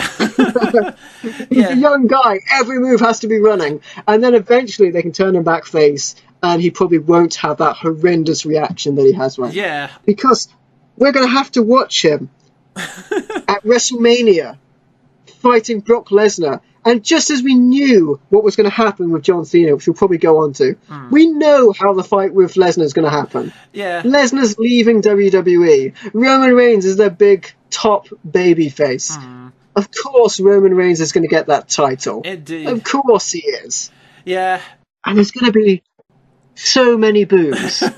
It's going to be difficult to hear them. I mean, if last time they had people cheering Triple H after Stephanie McMahon came out at the start of the WrestleMania, at the start of Triple H's WrestleMania entrance, and did this awesome, by the way, promo where she ran down people and said that their lives were worthless and that all they are is pawns for an authority to use, which is them. People still cheered Triple H over Roman Reigns. Yeah, I mean, I think Little Karibo summed it up best in 2016. That, of course, the biggest heel in the company throwing the babyface out of the ring gets the reaction you would expect, the loudest cheer of the night. Yeah. But, yeah, getting back to this feud specifically, I mean, I honestly don't know whether or not a heel turn would work at this stage, just because, I mean, Roman Reigns does come off like a natural heel, what with his whole appearance and everything, but with everything that's happened and the way... They want to say that heels and faces don't exist anymore. Yeah, they've been trying to put it more to really, tweener. Yeah, they want to say he's the true middle ground, or anything. And they like doing that thing, and I remember JBL before he left the company because of having to go there on the Sunday and his broadcast on the Tuesday. JBL, legendary JBL, wanted to go on the Tuesday and do his commentary, and that's all, and they got mad at him for that, so he left. But then again, maybe he was bullying Mauro Ranallo. So, JBL would say, whether they boo him or they cheer him, listen to this reaction, and that's how you know we've got a megastar. And that's how they chose to represent it. Yeah, it's really, really bad. But the reason I mentioned this feud in particular is that I think one of the things that's frustrating for me is the fact that they are trying to present him as the invincible superhero and the big dog, but he's not giving us any reason to like him in that role. And the reason I thought this was at least a step in the right direction, even if it's not perfect, was because they actually gave Roman a reason to fight for. It was him, unlike him and The Undertaker, where it was just two men bickering over whose yard it was. This was actually him standing up to... like, one of his lines, which I actually got up behind, just because, again, it's under his character, is, I don't see why I should be busting my ass here week in, week out, just so you can appear on the Today Show. It was the idea of Roman Reigns being the hard-working wrestler who resents having to put up with this big golden boy who's barely around half the time. Yeah, so The Undertaker probably shouldn't be wrestling at all anyway, and it was mentioned that he was at the end of his run anyway. So you don't know how impressed you can be at Roman Reigns retiring The Undertaker. And I say retiring, Undertaker is money. They'll probably bring him back at some point. And I really hope they do the same with Sting, even though Sting's retired. We never got to see The Undertaker versus Sting. Well, we could easily see, The Undertaker pick Roman Reigns and Sting pick another wrestler, let's say Finn Balor, and stick those two against each other and, have the match through them. Because that would be awesome. Yeah, definitely. Hey, WWE, think about it. Think about it. Yeah, that would be great. But I think this feud, I mean, the match itself was okay, but a bit ridiculous. As, like you say, Roman Reigns kicked out of, 4 attitude adjustments, including one that was leaping from the top rope. Yeah, and previously, AJ Styles kicked out of a top rope attitude adjustment, which was amazing. And I can't believe it's Bizarro Land, and I'm singing the praises of AJ Styles in WWE, when Triple H famously said that TNA is nobody. that WWE wants. And it's weird that I'm looking over at WWE now and I'm seeing that, as opposed to TNA picking up the trash of WWE whenever someone's released, oh man, we've got to have Christian, we've got to have Kurt Angle. They're not trash, but you know what I'm saying. They're great wrestlers. It seems to be that everyone that leaves TNA now ends up in WWE. And for people that they don't need, they seem to be, relying on the star power of Samoa Joe, on AJ Styles. We've got Bobby Roode, who's just come up to the main roster. How cool is that? Oh, yeah. But yeah, I think the 4-4 breaking was a bit man. In fact, I will say that I did not like John Cena bringing up the drugs test, because apart from the fact that casual fans have no idea what the hell they're talking about, it's one of those things where really you had to bring that up, dude. But yeah, so Roman Reigns was on steroids of some kind, and he had to take a leave of absence due to the I can't remember what it's called. Yes. Roman Reigns was suspended due to the wellness policy, which a number of other wrestlers were. Roman Reigns' reply to this was, "I own it." I think was his exact line. "I own it. I made a mistake," and that makes everything better, does it? Does that mean you own it because you got caught? Like, I own it. I did wrong because I was caught. That's not much of an apology. And to be fair to Roman Reigns, he's got a look in that shape that he does, in that fantastic physique that he has, and still wrestle every other night. No off-season. They've got to look like they do. And Brock Lesnar had substance abuse. And because he is a part-timer, was not penalised at all for it. UFC said, we're going to take away your win. But WWE is like, you know what? We really need Brock Lesnar to sell our pay-per-views, so that's fine, because he doesn't wrestle all the time. He does, however, get to pick up the biggest check and only stop by every now and then. And, Brock Lesnar is great. He was the next big thing back in the day. I really appreciate what Brock Lesnar's done to put the eyes upon wrestling. But when he's getting paid so much money, and he's having, let's say, 5-minute matches. I mean, his matches with Goldberg, all of them, under a couple of minutes. Yeah, basically. And how are you justifying that expenditure? I mean, I actually like it if, again, going back to what we were talking earlier, if that's the angle they went with. Instead of just having, I want the Universal Champion, having Roman Reigns go to Brock Lesnar and just sort of say, you do not get to act like you own the company when you only run here for a few days. Because that's basically what I'm trying to get around to this. I kind of like this view just because I don't think it fixed any problems, but it at least was a step in the right direction for getting Roman Reigns out of this invincible superhero mode thing. Like, we're actually, we can actually talk about Roman Reigns' problems now. Because, again, it was something else that The Miz also brought up in the same promo. The fact that he was saying, great, you beat John Cena once. Great. How about the times you choked? How come you're acting superior to me when I'm holding the Intercontinental Championship and you have no belt right now? Yeah, don't jinx it, because I'm really afraid that Roman Reigns is going to take that title on Monday Night Raw. And with the art of time travel, because when you see this, that would have already happened. Probably. So, I predict Roman Reigns will be the new Intercontinental Champion. And then, depending on how it goes, I don't think Roman Reigns is going to be the Intercontinental Champion. Nice covering your bets. But yeah. But it was really cool to see Cena actually do some offense. The match was slower than I wanted it to be. They were playing on the spectacle more than they were playing on the match, because Cena and Roman Reigns can really go. It's a shame they didn't pack more into that match. There were too many work holds, too many headlocks. Yeah.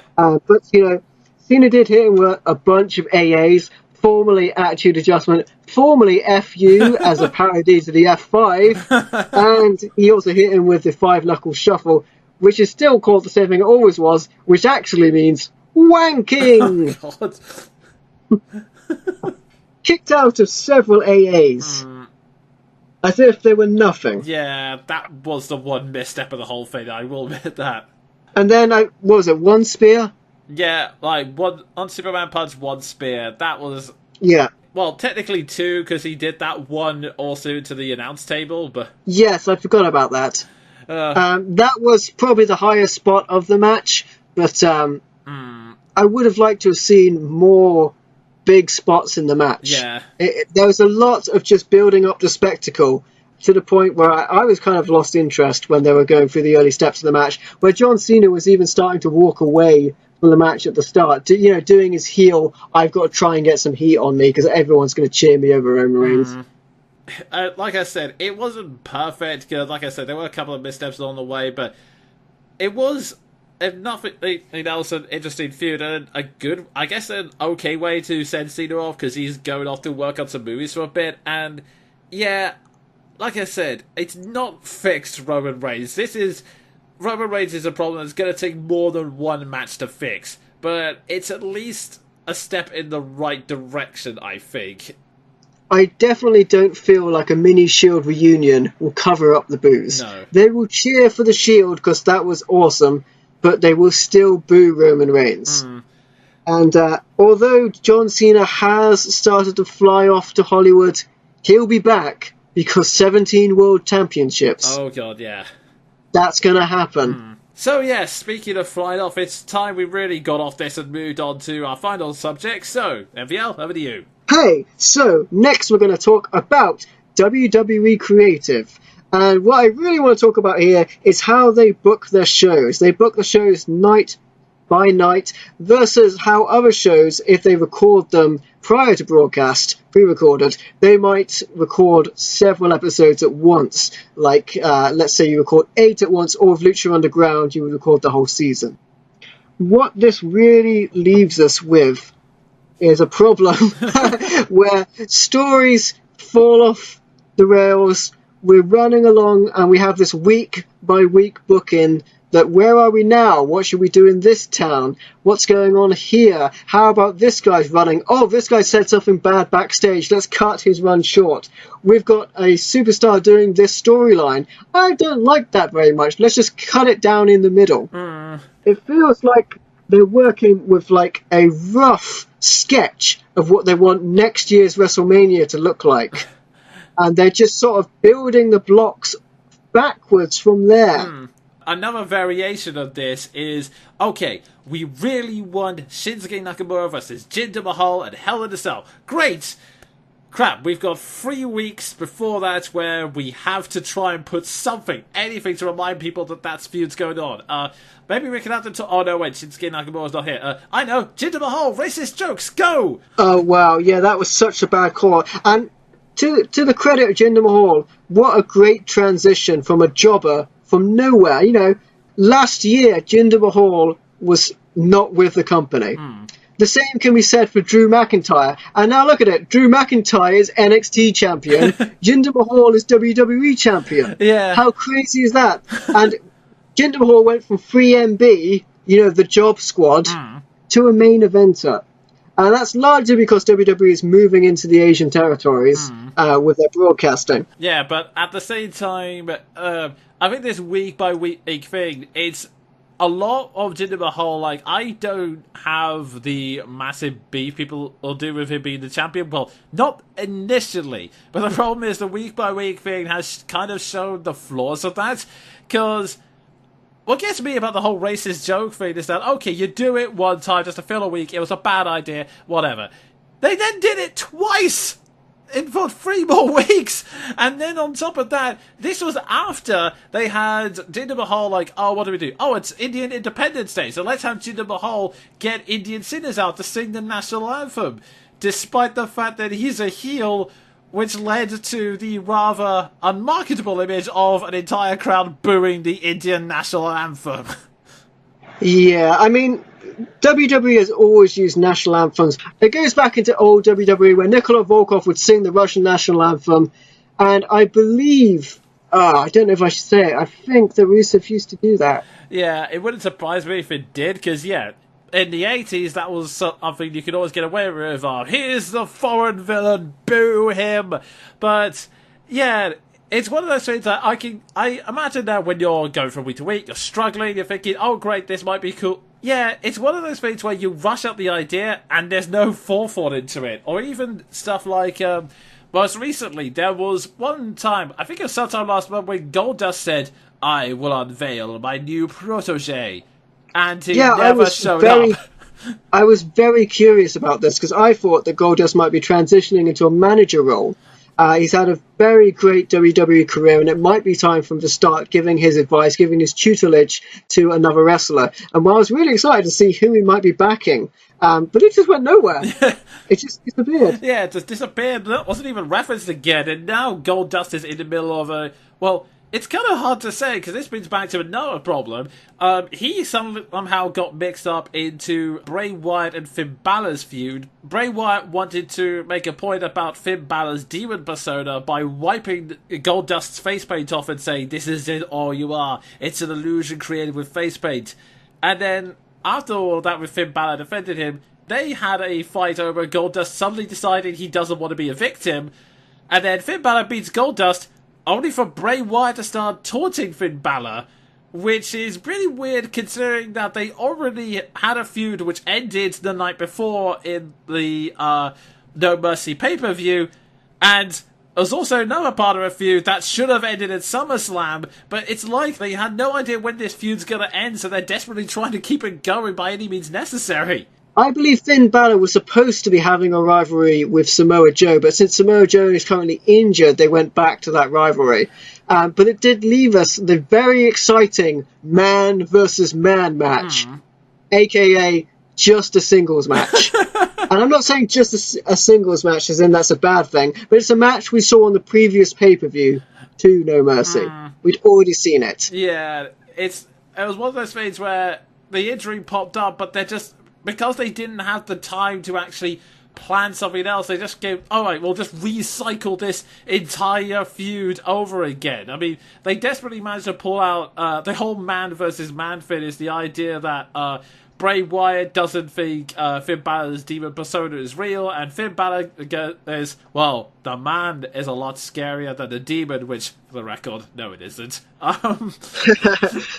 So, Sasha Banks has come out, I think it was on a radio interview, and expressed frustration on how WWE books its matches. She was pretty annoyed that she would drop the title, the women's title, immediately after receiving it as well. And she also didn't really understand what was going on, because they only find out what they're doing on the week that they're doing it, pretty much on the show. You know, a wrestler will get handled a card with their script on it. They'd have to learn the lines just before they went out, or they'll get, you know, booked their match with not much time to prepare.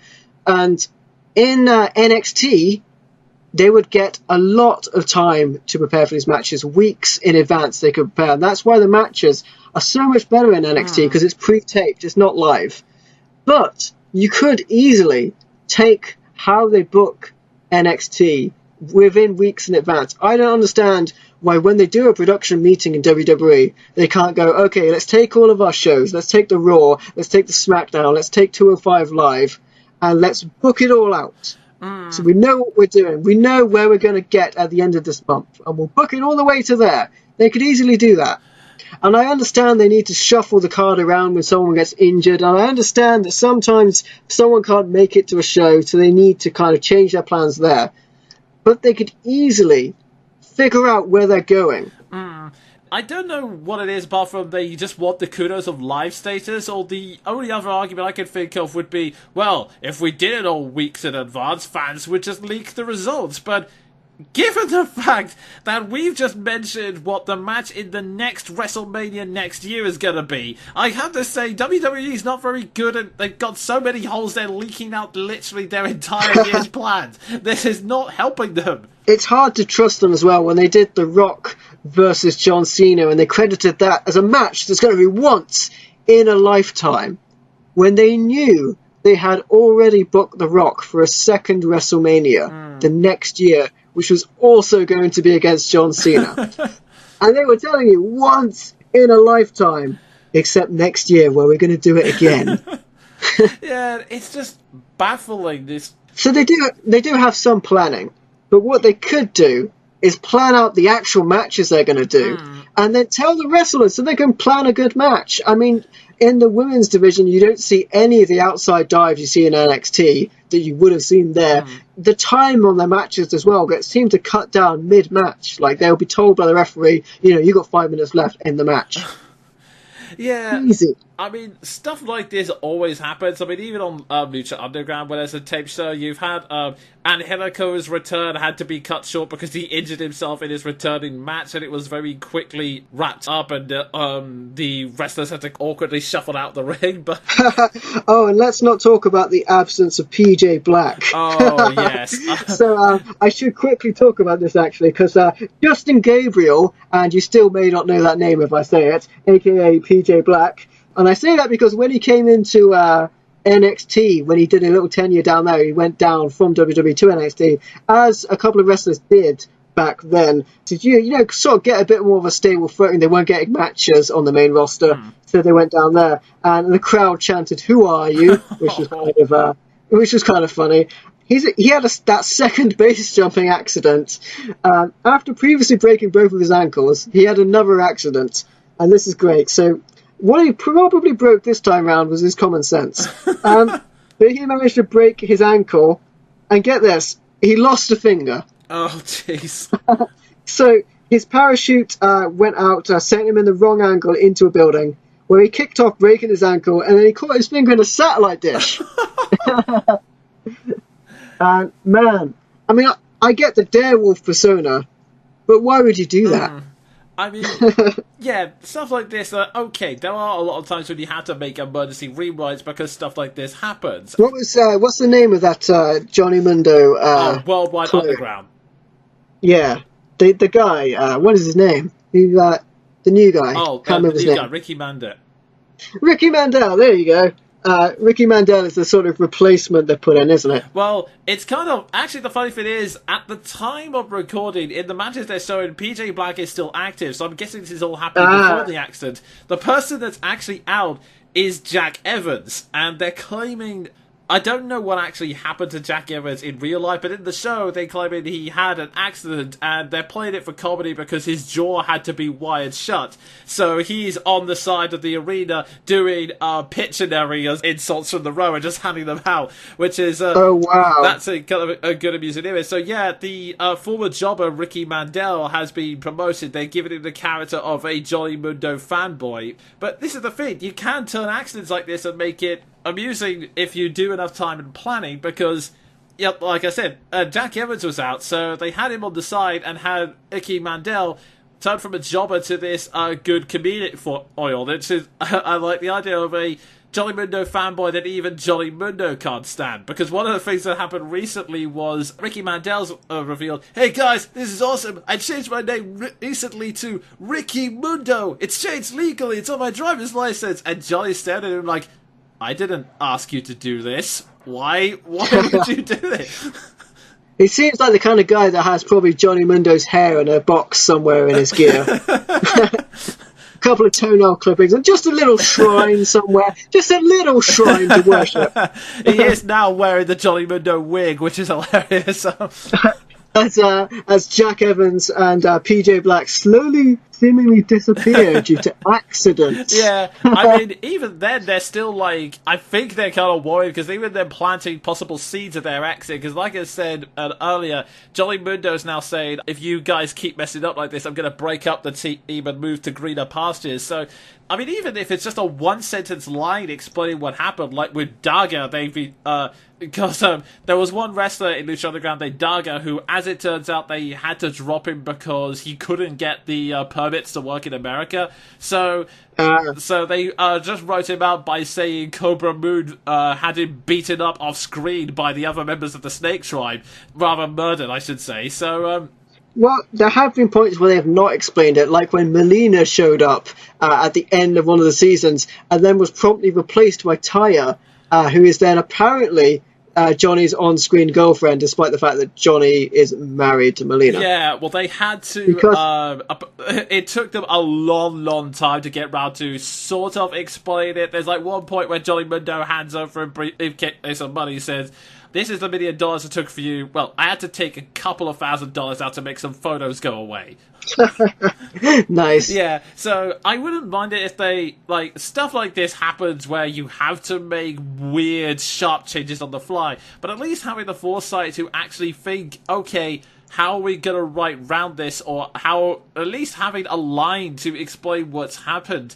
Unlike with WWE, where they just seem, okay, we'll just drop it and hope no one remembers it. Like the Fashion Files. They were on the case of an attacker, and now they just kind of drop the whole segment, and they're really hoping you don't question it. Yeah, so they've been going with the week-by-week booking for a long, long time, and that's how the production crew is used to doing it. That's how Vince McMahon likes doing it. But in NXT, they have this time where they can book in advance, and that's Triple H's little project company. And you've got to hope that when it comes to the time when the torch has to be passed over to Triple H and Stephanie, maybe some of those ideas that are going on in NXT, like when the wrestling comes first, one of my biggest problems with WWE and their writing and their storytelling is they expect you to do a lot of it yourself. They don't show a lot of backstage stuff, but what they do is start the evening.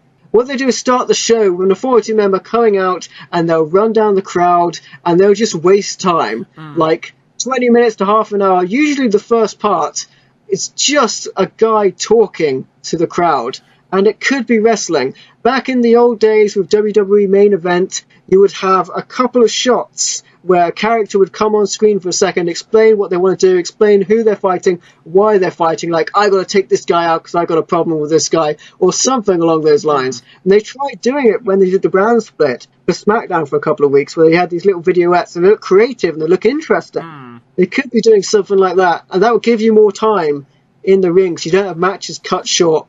You have more time for storylines, so you can add them in. I mean, they were also trying that with Talking Smack, where it was like interviewing the individual wrestlers outside of the show, and that gave them a chance to expand their character, and it also led to that one memorable Miz promo where he flies off the handle at Daniel Bryan, calling him a coward, saying, you don't come back to the ring. Unfortunately, anything that Renee Young is involved with will get cancelled. Yeah, I don't know why. Nevertheless, the real reason, not because Renee Young was involved, the real reason Talking Smack got cancelled is because it was improvised. It was all made up on the spot. And Vince McMahon didn't like the idea of a non-scripted show. It went back into the old days where wrestlers would just make up their promos on the spot. They're too scripted now, which is another part of my problem with their storytelling. Wrestlers don't get to choose what they want to say. They don't get to bring along their personalities, which is what makes them connect with the crowd. I mean, Edge, the rated R superstar, Edge, when he initially came into WWE, he didn't like that his character was supposed to be telling poems when he was in The Brood with Gangrel and Christian. He didn't like that. He brought it up to creative, and do you know what they were going to go with? They were going to make him a deaf mute. Oh, God. So that's why Edge didn't talk for a long time. And when he finally did get to speak, his personality was great. He was very easily able to put himself over, and he's a great wrestler and a legend. So they just allow the superstars a bit more flexibility with the promos. But what I really want to see is them to have an end game, and for them to know where a story's going before they start it. Not just throwing it out into the water and seeing if it floats, seeing if people take interest. Yeah. And when I say an end game, I don't mean a match at a pay-per-view. I mean, actually, how is the feud going to end? Yeah, I mean, what happened to... and again, I say they tried it on SmackDown for a little while, where they had vignettes throughout the evening where they'd show the locker room backstage, not for like a quick segment of I have a problem with you, but just the interactions between the superstars. They had like a food fight or something. It was entertaining to see the superstars film that way. Yeah, it takes a little more effort to think up these ideas and to bring it forward, but that's what I want to see. I want to see more personality, more of the superstars. And I'm not talking about reality TV. No. I'm not talking about Total Divas or Ride Along or Swerved. I'm not talking about that kind of thing. I want to see the old style where you have the wrestlers interacting backstage. I want to see the characters come forth. A lot of these whole cinematic things, like, yeah, they may be a bit goofy and having the characters to rap, but that's why these things are popular. That's why I like Lucha Underground, because they have, Lucha Underground has these little cinematic movies where the characters are furthering on feuds by negotiating with each other, or picking fights with each other, or planning their next move. Yeah, Lucha, which we talked about a lot on an episode of a certain retro gaming show, Danger Zone, has a very fresh approach to how they want to broadcast wrestling. They shoot it more as a television show, and that allows them a lot more creative freedom, especially with the backstage stuff. But I do feel that WWE could definitely have a better approach to how they book these storylines going forward. I just want to see them brought to their conclusion, and I want to see more storylines. That's also what I want to see. Yeah.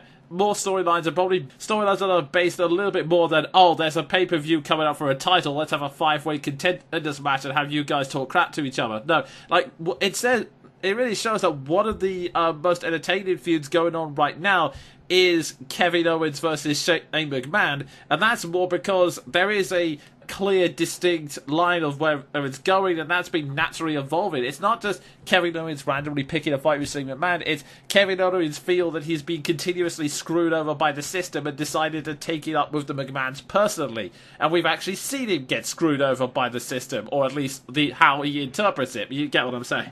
Yeah, that is one of the better storylines going on right now. And another problem I have with that is I feel like they should have left the moment where Kevin Owens attacked Vince McMahon, where he got the permission to beat any McMahon senseless if he was provoked. And what have you said? That allowed Kevin Owens to beat up Vince McMahon. I feel like that should have been the thing that happened just before Hell in a Cell, the pay-per-view coming up, rather than have that and then have 2 weeks of promos.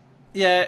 It's kind of like, oh, we thought this great idea for a moment, let's do it right now, and then you realise, oh crap, there's 2 more weeks to the pay-per-view, which we have to have the conclusion at for whatever reason. So, yeah, should we give these wrestlers time off? No, we need to just desperately remind people that the feud's going on, even if it makes no sense. Yes, so, just so it doesn't seem like I'm just ranting, what I want is more storylines. I want these storylines to, go through to the end.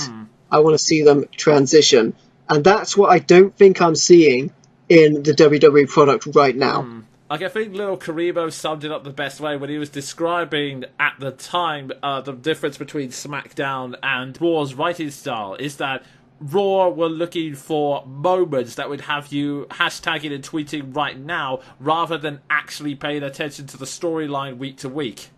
And I don't think that's a really great way to write stories. I mean, I know WWE is going for much different feel, like it's trying to be more of a sports drama as opposed to the craziness you might find in, say, Lucha Underground or the Final Deletion. Yeah, but the wrestlers really need to know what's going on themselves, because definitely. That's how they're going to know who they're fighting, they're going to build some chemistry, and they're going to get those matches to look as best as they possibly can. And it's really, as well as making the stories more prominent, it's about making the wrestling go first. And they're only going to have those great matches if they have more time to rehearse and bring it forward. In that case, as an example of this, I'm going to go with my third and final topic, which is about Lucha Underground. Because I was initially going to use this section to talk about the Cuerto Cup, which was a mini tournament that happened on Lucha Underground. And I was just amazed at how well that event came off, because it was basically a tournament bracket with wrestlers in random slots that was going to give the eventual winner a chance for a title match at Ultima Lucha, which is basically their season finale. A 32 competitor tournament. The winner gets a shot at the title at Ultima Lucha 3. And that was one of those situations where I was amazed at how well it was pulled off, because you got the roster together and you were getting wrestlers who had no good story reasons to fight, but were giving them great matches that showed off their abilities while still continuing the storylines. Like, there were some battles like Malaswete versus the Moth, Dante Fox versus El Dragon Azteca Jr., and Paul London versus Mil Muertes that were better than they had any right to be, frankly. Yeah. What I really like about Lucha Underground is that you will get bad guys fighting bad guys and good guys fighting good guys, which is something that doesn't happen in WWE that often. Yeah, I mean, there will be plenty of times when it's just wrestlers, like the big one at Ultima Lucha 2 was Prince Puma versus Rey Mysterio, and there was no animosity, it was just Prince Puma saying, look, I want to fight a legend to see if I'm really there yet. Yeah. the Cuerto Cup also had that as well, which, again, like you said, bad guys going up against bad guys and having some really entertaining matches. Mil Muertes versus Pentagon and Dark was a good example of this as well. And like I said, even with that, it continued the storyline bit and even actually answered one of the questions you had, which was, if Cage has this gauntlet of the gods, why does he have to keep taking it off during each and every match? It answered that because it reveals that if he doesn't, he gets disqualified. Because as part of him going darker, he refuses to take it off and then punches the referee when he tries to stop him. The ref calls a DQ. And Cage goes insane and starts beating up this one referee. Nice, I like it. The gauntlet is one of those things, it just seems to weaken his character if he comes down to the ring with his gauntlet and then he takes it off. You know, there's a wrestler on the independent scene who fights with a giant mechanical claw. So if Cage can't come down with a gauntlet, as long as he doesn't use the gauntlet, he could fight the match and not punch them with the gauntlet. It would have looked a bit better. Yeah. And having said that, they could easily say that Dario had made a rule that every one of Cage's matches are no disqualification because he's such a badass. And that would have explained it. That would have been cool, but I was also going to mention the fallout of that because it actually led to one of the matches I'm actually looking forward to in Ultima Lucha, which is a freeway between Mil Muertes, Jeremiah Crane, and Cage for the gauntlet, and the reason being, for reasons I won't get into because it might take too long to explain, the three of them have developed this rivalry where they're trying to get the gauntlet from each other, and Dario manages to get the gauntlet back because he's realizing, crap, I have made a horrible mistake. Cage is now violent and dangerous. He's not doing what wants him to do, so it's going to be a freeway for that. So my question there is, has Jeremiah Crane stopped using jumping front kick as his only offensive offense? He has gained more offense. In fact, again, speaking of matches that had that were better than they had any right to be, he was starting to use a more creative offense against Killshot. Admittedly, he is still using the charging kick as one of his main offenses, but it's not his only move now. Yeah, so it has really bothered me. Solomon Crow, as he used to be known on NXT, just using that one move over and over again seems kind of... I don't want to say childish, but that's what it looks like. He's like, this move is really cool. I'll use it again, and again, and again, and again. Like, do something else. Yeah. Like, is that your finishing move that you just do as every single move? You can do a clothesline or a back elbow. Oh, I know. How about some wrestling instead of just strikes? I mean, he now has a move called cranial contusion, which is... I forget what type of move it is exactly, but yeah, he has developed some other moves now.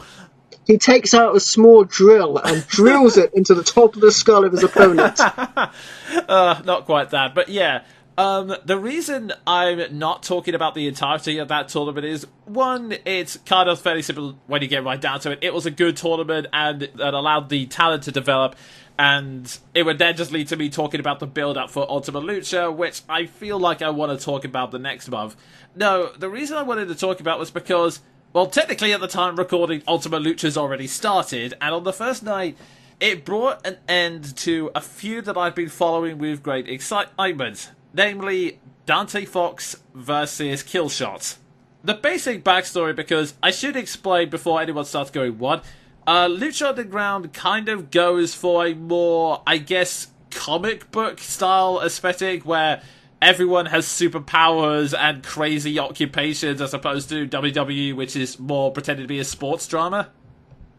Yeah, back in the old day, you would get a lot more characters like this, and this is where The Undertaker came from. He's a part of the old guard. I don't think anyone really believes that The Undertaker is an undead mortician from Death Valley. But you would have these type of characters. You would have the Honky Tonk Man, you'd have the IRS, you would have the people playing their strong nationalities, you would have all of these crazy characters, the Ultimate Warrior, you know, and even Hulk Hogan, who used an actual name. What the hell is Hulk Hogan? You know, he's this giant monster who comes in and leg drops people. So all of these characters are really crazy and over the top, and that's what they used to be back in the day. Unfortunately, they've moved into this reality where they think that all you want. And I think Stone Cold Steve Austin is partially one of the characters that really brought this to the forefront. People like him and Bret Hart, where they like, you can relate to this guy. This is a guy you want to have as your friend. You want to be drinking with this guy. He's a cool guy. They don't want to show you some out of this world character like Randy Savage. They want to show you someone who's more realistic. And great wrestlers like Stone Cold and Bret Hart came in. And it's weird because I'm saying Stone Cold because he did have a moniker, but he also was mostly known as Steve Austin. And now you have very exciting wrestler names like Shelton Benjamin. Yeah, that is the one unfortunate thing. I mean, it's kind of... They're definitely trying to phase it out, although they're still having to deal with the fact that they have Finn Balor and Bray Wyatt, and it's unfortunate because The Undertaker is so popular they don't want him to leave, but at the same time they have to deal with the fact that, oh yeah, we still have the undead wrestlers hanging around here. But yeah, Lucha Underground goes back to that, and by extension, Dante Fox and Killshot are former US Marines who now taking up wrestling because why not? And specifically, they've been having a feud where Dante Fox was basically one of Killshot's comrades, but he believes that Killshot left him for dead, and he's wanted revenge ever since. Hey, if Kurt Angle's illegitimate son, Orlando Jordan, can just happen to be in the same wrestling company as Kurt Angle, then I see no reason why two former Marines from the same unit can't happen to be in the same company. True. And at least they didn't both come in at the same time, because Killshot was around for a lot longer, but then Dante Fox turned up, apparently seeking him out, and he just showed up after one of Killshot's matches, beating him up, and then started screaming, "You left me for dead," and that left a mystery. But the thing is, this is what I was going back into. The reason I like this feud so much is because it was natural progression that was carefully planned out. Because there was a moment where they had a 5-on-5 match for a spot in Aztec Warfare, which is basically Lucha Underground's equivalent of the Royal Rumble, and Killshot was saying, okay, look, I know you hate me and you've got a right to hate me, but I'm just so glad you're back, so let's just beat the brothers for old time's sake. And Dante Fox went along with it for the first half of the match, then slammed Killshot's face into the ground. And then... You know what? I would like Dante Fox to turn out to be an evil spirit, to be a ghost that had died from being left behind. That would be so cool. Unfortunately, that would also clash with Bill White says. No, he would just be the Bruce Willis of Lucha Underground. It would be fine. I think they have actually shown the footage of him being rescued, which is unfortunate. But anyway. That's a shame. But yeah, the feud has continued, but this is the thing. Rather than continuously spamming it week over week like WWE's done, it's been like the occasional appearance, because then after this, Killshot and Dante Fox did have the one-on-one match, but it was made clear that Killshot was treating this like a standard wrestling match, whereas Dante was treating it like a vendetta, and by the time Killshot started adapting, it was too late, and Dante Fox defeated him.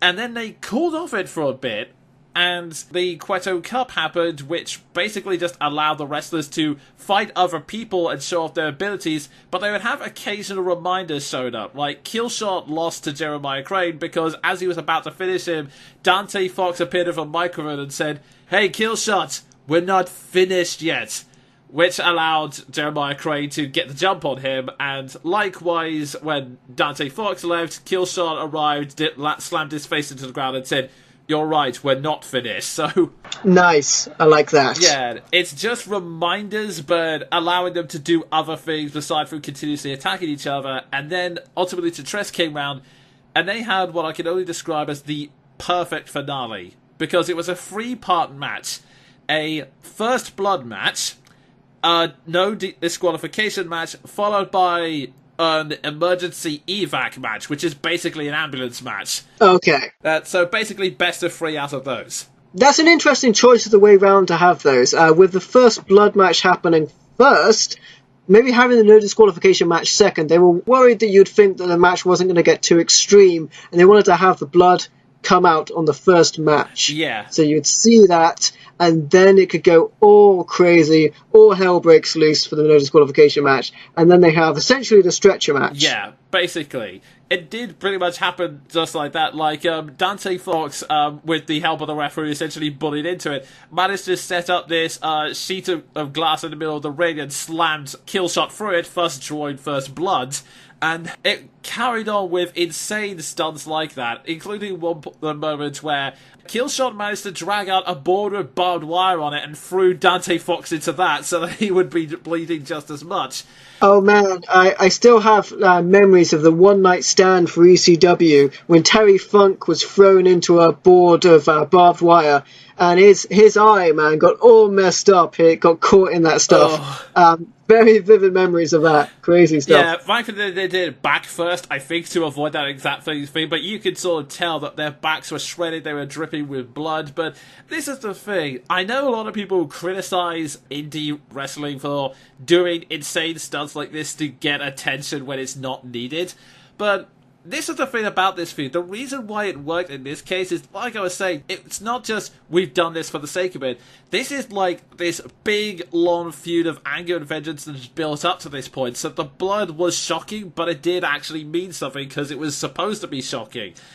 What made it so perfect, though, was the end, when it finally got to the stretcher match. Because these two men are battered, they're bloodied, they're taking the fight all over the ring. And it gets to the point where they're high above, they're in the section where the band are playing, and Dante Fox is strangling Killshot with the guitar amp cord, which is still live. There's actually, when he's strangling him, you can still hear the microphone going, you know, just continuously hearing that. So he's choking Killshot on, and in this complete act of desperation, Killshot grabs a nearby bottle, smashes it over Dante Fox's head, and in a daze, Dante Fox falls off the ledge onto another pane of glass and is just completely knocked out.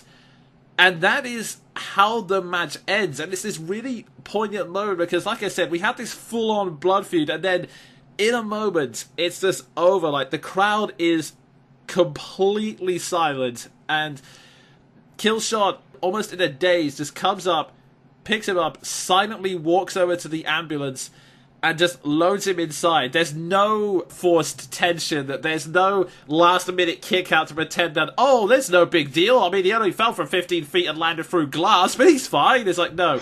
Wow, nice. Yeah. You know, that reminds me, I think it was referring to the Elimination Chamber. Kurt Angle said, what's going to be next? What's the next most brutal match we're going to have? Is it going to be a shark match where you fight in a shark cage? You have to feed your opponent to the shark by cutting them up, and then you pin the shark. Yeah, there was no further escalation beyond that. It's just, okay, this is a terrible start, so we'll end it on there. So he loads it into the ambulance, he slams it, and there's no, like, big victory or celebration. He just walks into the ring and just hands his head as if to say, what the hell have I done? And meanwhile, the crowd is just chanting, thank you, Killshot, thank you, Dante.